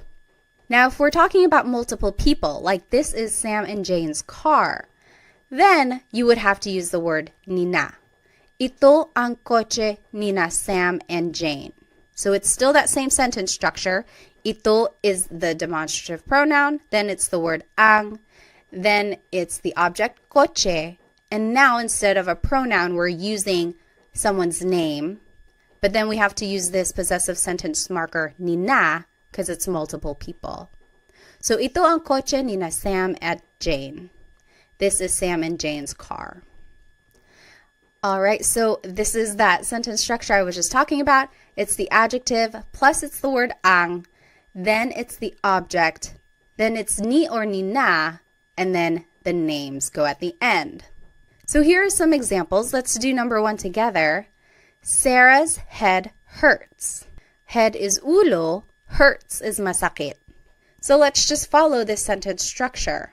So adjective comes first, masakit, ang, ulo, which is the object, ni, Sarah. So it's just one person, so we would choose ni. Masakit ang ulo ni Sarah. Sarah's head hurts. You take a minute, you do number 2 and 3, and then we will go over it. Okay, number 2, John and Amy's house is far. House is bahay, far is malayo. Malayo ang bahay nina John at Amy. Malayo ang bahay nina John at Amy. So we use nina because it's multiple people. And number 3, that is Mario's cat. Cat is pusa. Yan ang pusa ni Mario. Iyan ang pusa ni Mario. So it's just one person, so we would use the possessive sentence marker, ni. Now, there are some different ways to say these phrases. Let's take a look at the example. This is Sarah's house. We learned, ito ang bahay ni Sarah. But you could also hear, bahay ito ni Sarah. So in this case, the object goes first, then it's the demonstrative pronoun, then it's the possessive sentence marker, ni, and then it's the name. Bahay ito ni Sarah. Another example, that is Mark and Molly's house. It would be, iyan ang bahay ni Mark at Molly. So we've learned these sentence structures already. It's the demonstrative pronoun, then it's the word ang, then it's the object, and then it's usually the pronoun, or in this case, it's the people with the possessive sentence marker. Now, the alternative way to say this is, bahay iyan ni Mark at Molly. So the object goes first, then it's the demonstrative pronoun, then it's the sentence marker, and then it's the people's name. Bahay iyan ni Mark at Molly. So these two ways to say these phrases are both correct. They are used equally as much. So you might hear them in those ways, or you could practice saying them either way. I would say it's more casual to say, bahay ito ni Sarah. But if I'm walking around and we happen to be walking by Sarah's house, I could say, oh, ito ang bahay ni Sarah. This is Sarah's house. So it kind of just depends on the context of what you're trying to say. Okay, but they are both used equally as much. Okay, now let's take a look at this last set of possessive pronouns. They are different from the first set that we learned. These are also known as sa personal pronouns, and you'll see why. So these pronouns can replace the noun in the sentence. Not always, but they can, and you'll see what I mean. So akin means mine, akin. Iyo means yours, singular. That's just you, it's yours. Kanya means his or her. Kanila is theirs. Atin is ours, inclusive. Amin is ours, exclusive. Inyo is yours, plural. So these are all pronouns that still show possession or ownership, but they are different from the ones we just learned. So it's not ko or mo or nya, but now it's akin, iyo, kanya, and it means mine, yours, his or hers. Okay, so we'll take a look at how they are used. Let's take a look at car. Car in Tagalog is coche. And remember how I said that these possessive pronouns are usually considered sa pronouns? And this is why. Usually you would use them with the word sa. Sa akin ang coche. The car is mine. Sa akin ang coche. Sa by itself is a preposition which means to, but it can be used in a number of different ways in Tagalog. And with these possessive pronouns, it's usually said before the possessive pronoun when you're using it in a sentence. So, sa akin ang coche, the car is mine, sa akin. Sa iyo ang coche, the car is yours, singular. Sa kanya ang coche, the car is his or hers. And that's gender neutral, kanya. Sa kanila ang coche, the car is theirs. Sa atin ang coche, the car is ours, inclusive. Maybe we are all sharing a car. Sa atin ang coche, the car is ours. Sa amin ang coche, the car is ours, exclusive. So me and my husband Chris, the car is ours. Mine and his. It's ours. Sa inyo ang coche, the car is yours. So maybe you all as a class, you are sharing a car. The car is yours, you plural. So this is the word order now. So it's the pronoun first, then it's ang, then it's the object. Sa akin ang coche, the car is mine. And these pronouns go before the object. Remember I had been saying that the pronouns ko, mo, nya never go at the start of the sentence? Well, for these pronouns, akin, iyo, kanya, they actually do go at the beginning and they go before the object. So that's kind of a difference there. Okay, let's take a look at some examples. I think I have to turn off my screen, so let me go ahead and do that. Now here is the word order that we just talked about. Pronoun first, then it's ang, then it's the object. And here are some examples. And here are the pronouns that we just learned. So go ahead and take a minute to do these 3 examples and then we'll go over them together. All right, so let's start with number 1. The dogs are yours, plural. Sa inyo ang mga aso. So the pronoun is sa inyo, which is yours, plural. Ang, and then it's the object, mga aso. Mga makes it plural. So sa inyo ang mga aso, the dogs are yours. Number 2, the food is ours, inclusive. So yours and mine together, we are sharing it. The food is ours. Food is pagkain. It would be sa atin ang pagkain. Sa atin ang pagkain. Lastly, number 3, the clothes are hers. Clothes is mga damit. It would be sa kanya ang mga damit. Sa kanya ang mga damit.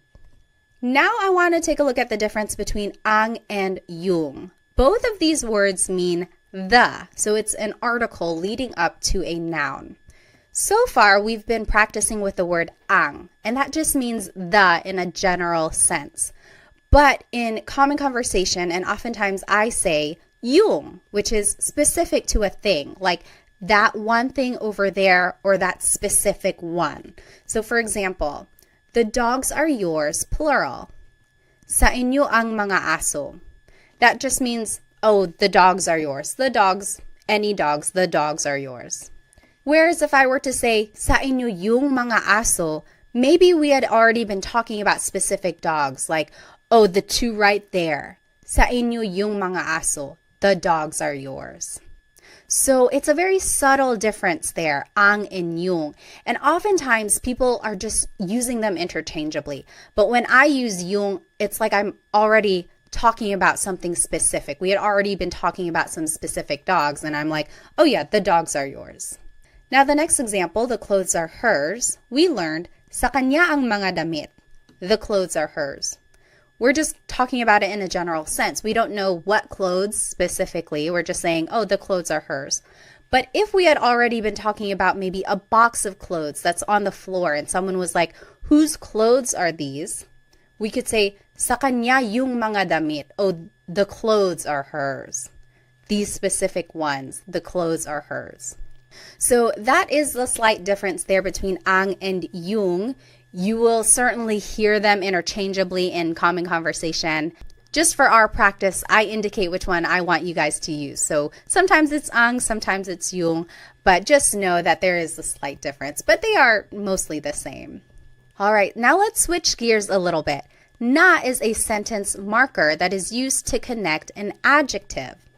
So for example, the house is theirs. We learned, sa kanila yung bahay. The house is theirs. Sa kanila yung bahay. It's a very simple sentence. If you want to add an adjective, the big house is theirs. This is how you would do it. Sa kanila yung bahay na malaki. So see, we added an adjective now. And you would do it by adding this sentence marker na, and then it's the adjective malaki. Sa kanila yung bahay na malaki. But you could also hear it this way. Sa kanila yung malaking bahay. So this is an alternative phrase, but it still means the big house is theirs. Sa kanila yung malaking bahay. Technically, this is malaki na bahay. The na is in there, but it's being incorporated into the adjective malaki. And you only make this contraction if the adjective ends with a vowel. So see, malaki ends with an I, and when you are putting the adjective first, instead of saying malaki na bahay, you could just say malaking bahay. So it's a contraction. Now let's take a look at another example. The little house is theirs. Sa kanila yung bahay na maliit. So there's that sentence marker na, and then the adjective maliit means little. You could also hear sa kanila yung maliit na bahay. So we just switched it. We put the adjective first. And now we don't make the contraction. We don't put it together because it doesn't end with a vowel. You would still use this sentence marker na. So that's just one important thing. If the adjective does end with a vowel, you can make a contraction, and just know that the sentence marker na is there. Malaking bahay technically is malaki na bahay. But we just made the contraction just to make it easier to pronounce and make the sentence flow a little bit better. But if the adjective ends with a consonant, you don't make the contraction because it doesn't really work like that. And these two ways to say these phrases are used equally as much. There isn't a formal way, there isn't a casual way. It's just kind of personal preference or depending on what someone wants to say. Now let's do some examples. It is the sentence structure pronoun first, then the word yung. Now I want you guys to just practice yung, but again, remember it means the, and it's interchangeable with the word ang usually. Then it's the object, then it's the word na, and then it's the adjective at the end. And then here are the possessive pronouns that we learned. And here are some examples. Let's do the first one together. The white car is mine. White is puti, car is coche. So let's just follow this sentence structure. Pronoun first, sa akin, yung, then it's the object coche, Then it's the sentence marker na, and then it's puti, the adjective. Sa akin yung kotse na puti. The white car is mine. Sa akin yung kotse na puti. What do you think the alternative way to say this would be? So remember, you can put the adjective before the object, and depending on whether or not there's a vowel at the end, you can make the contraction. What do you think the alternative phrase would be for sa akin yung kotse na puti? The alternative phrase you could say is sa akin yung puting kotse. So remember, the adjective can go first, and technically the sentence marker na is here, but we just made a connection. So puting kotse. Sa akin yung puting kotse. So for these next examples, I want you to make the sentence using the sentence structure, but also write it in the alternative way. Remember, these two ways to say it are equally used as much. So there is the vowel again, just pointing it out. You can make the contraction because puti is the adjective and it ends with a vowel. Go ahead and take a minute, do these examples, and then we'll go over it. All right, number 2, the black and orange cat is ours, inclusive. Black is itim, orange is kahel, cat is pusa. It would be, sa atin yung pusa na itim at kahel. Sa atin yung pusa na itim at kahel. Remember to say and if you have more than one adjective. It's just the word at. That means and. Now the alternative way to say this would be sa atin yung itim at kahel na pusa. So na is still there because itim and kahel end with a consonant. There's nothing to make a contraction for. So sa atin yung itim at kahel na pusa. All right, number 3, the new clothes are not yours. Singular. New means bago. Clothes is mga damit. So this is a way to kind of negate a thought. So it's not something we've seen so far, so this is how you do it. Hindi sa iyo yung mga damit na bago. So everything here is the same. We've already learned it.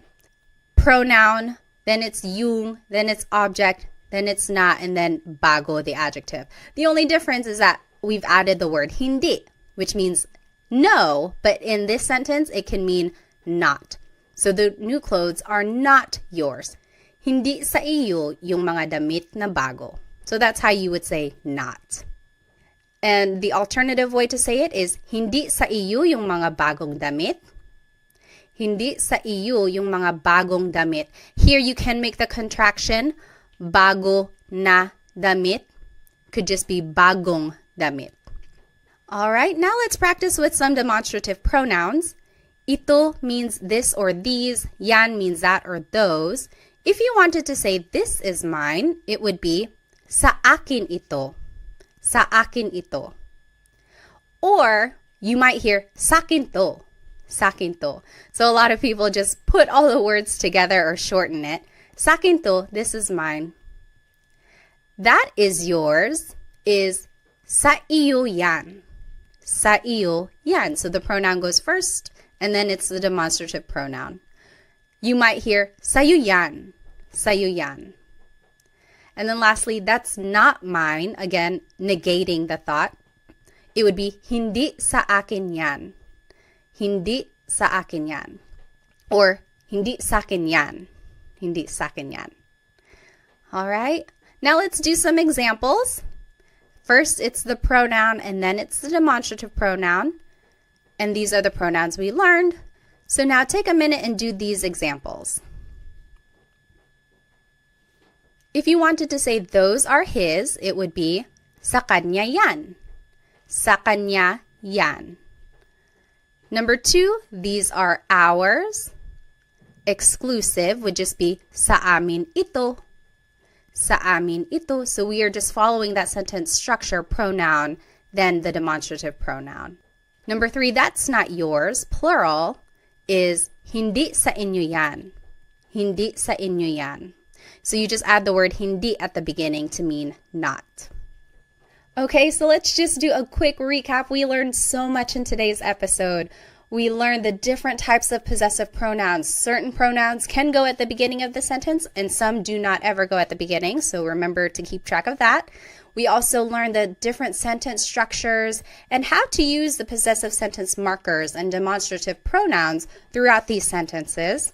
We also learned how to use English throughout these phrases if we don't know the word in Tagalog. And then we did lots of practice questions throughout the lesson, which I hope will help you understand some of these concepts. Now, let's go back to these phrases that we learned at the beginning. I want you, for your homework, to try and translate them, and I will put the answers in the video description. And then you can go over it. If you have any questions, feel free to write them in the comments. And if you need some more Tagalog resources, please feel free to follow me on Instagram, TikTok, or Facebook. I post shorter videos throughout the week to help you practice. And then feel free to check out my Amazon storefront. I have lots of good links in there for Tagalog resource books that I think are helpful. Also some Filipino-inspired products which I think you might enjoy. I also have a Stan store which has products in there, and then also I have some group classes. So if I'm holding any group classes, you might be able to sign up. Well, thank you so much for spending some time with me today. I will see you in our next Tagalog Time episode. Paalam!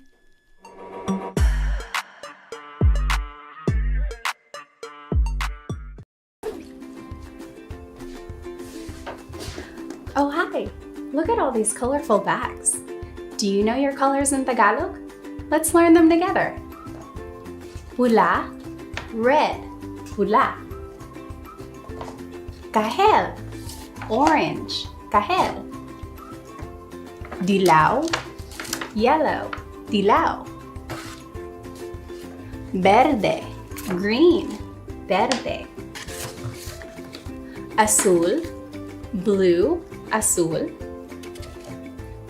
Lila, purple, lila. Puti, white, puti.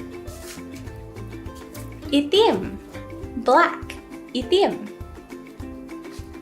Let's open each bag and see what's inside. This bag is pula.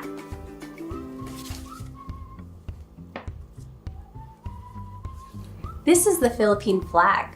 The bottom stripe is pula. It represents patriotism. Some say when the red is on the top, it means the country is in a state of war. During times of peace, the blue stripe is on top. This stripe on the flag is pula.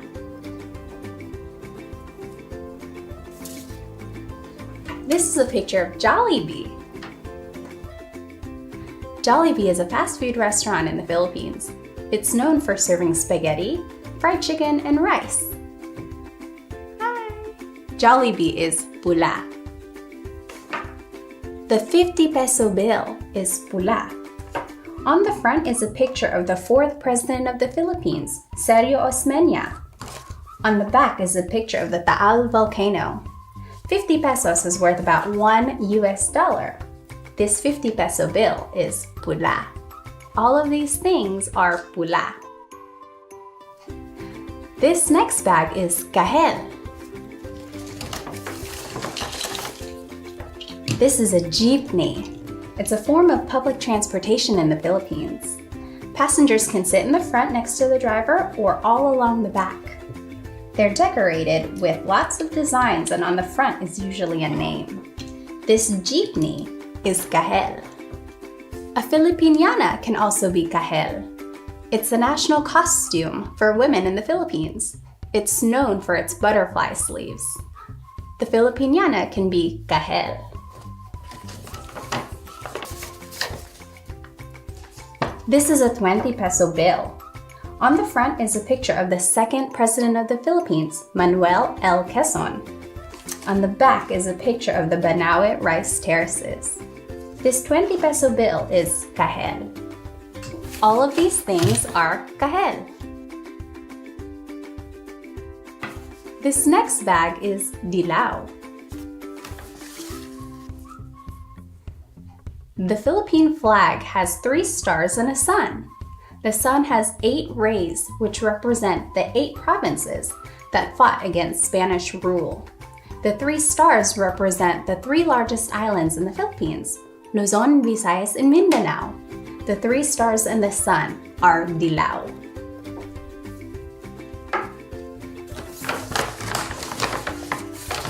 A mango. The mango is the national fruit of the Philippines. In 1995, the Guinness Book of World Records listed it as the sweetest variety of mango in the world. The mango is dilaw.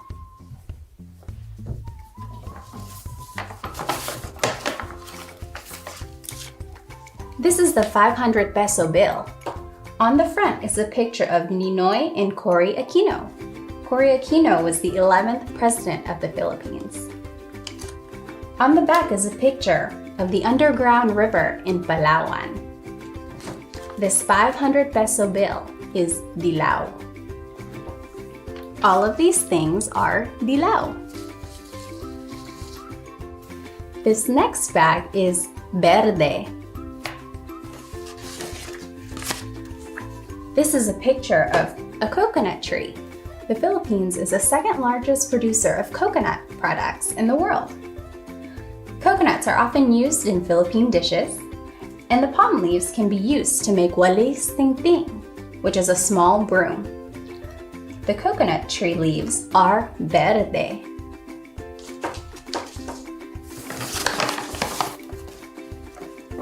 Calamansi.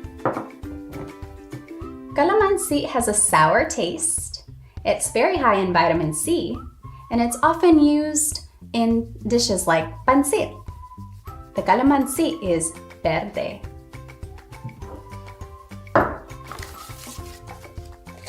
The 200 peso bill. On the front is a picture of the 9th president of the Philippines, Diosdado Macapagal Sr. On the back is a picture of the chocolate hills in Bohol. They're not really made of chocolate, but they're given that name because the grass on the hills turns brown during dry season, which makes them look like chocolate hills. This 200 peso bill is verde. All of these things are verde. This next bag is azul.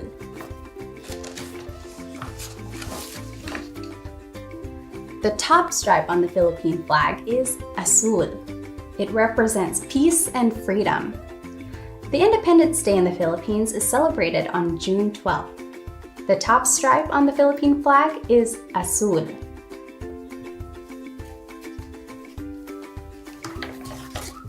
This is a fan. The Philippine Islands are located near the equator, so it can feel pretty hot. A fan like this comes in handy in the tropical weather. This fan is azul.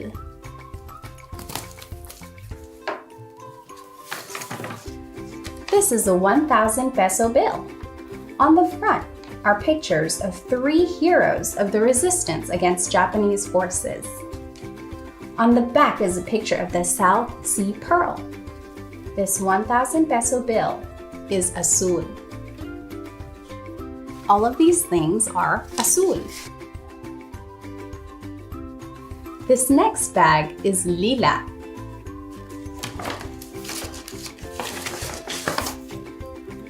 This is ube extract. Ube is purple yam, which is commonly used in Philippine dishes. It can be used to make cakes, pandesal, or even ice cream, and it gives the food a deep purple color. Ube is lila. This is a picture of a tricycle. Tricycles are a form of public transportation, and it's a motorcycle with a pedicab attached to the side. Just like the jeepney, it can be decorated in many colors. This tricycle is lila.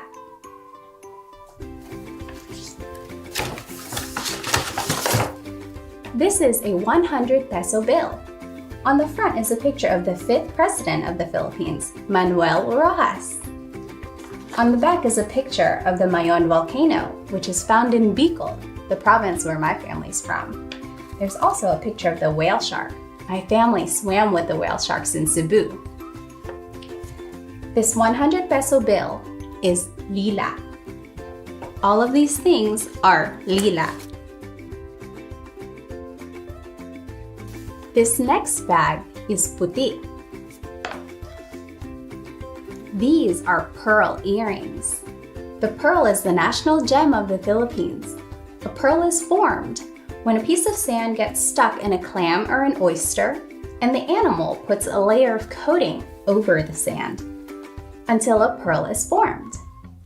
These pearls are puti. This is a picture of the sampaguita. The sampaguita is the national flower of the Philippines. It's also known as jasmine, and it has a beautiful smell. Outside of churches in the Philippines, you might see people selling necklaces made out of sampaguita. The sampaguita is puti.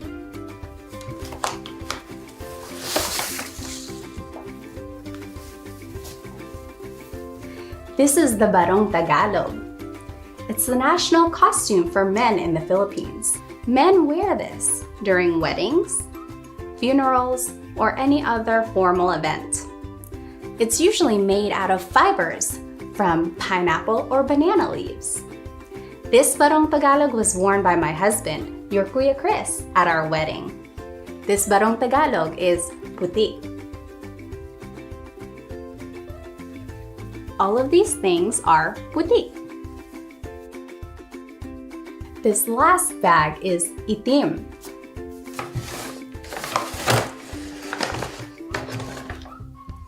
This is a kalabaw. The kalabaw is the national animal of the Philippines. It's also known as a water buffalo.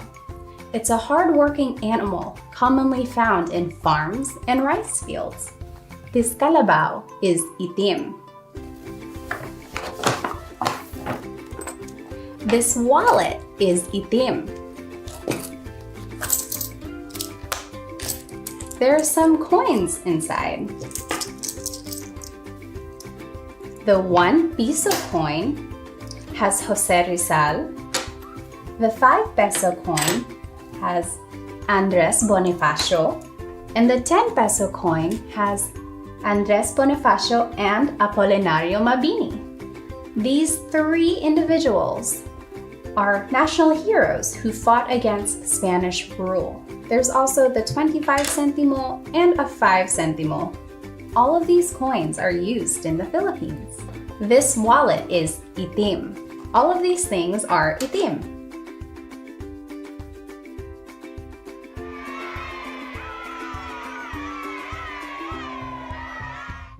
We did it! We learned all the colors together. Let's say them one last time.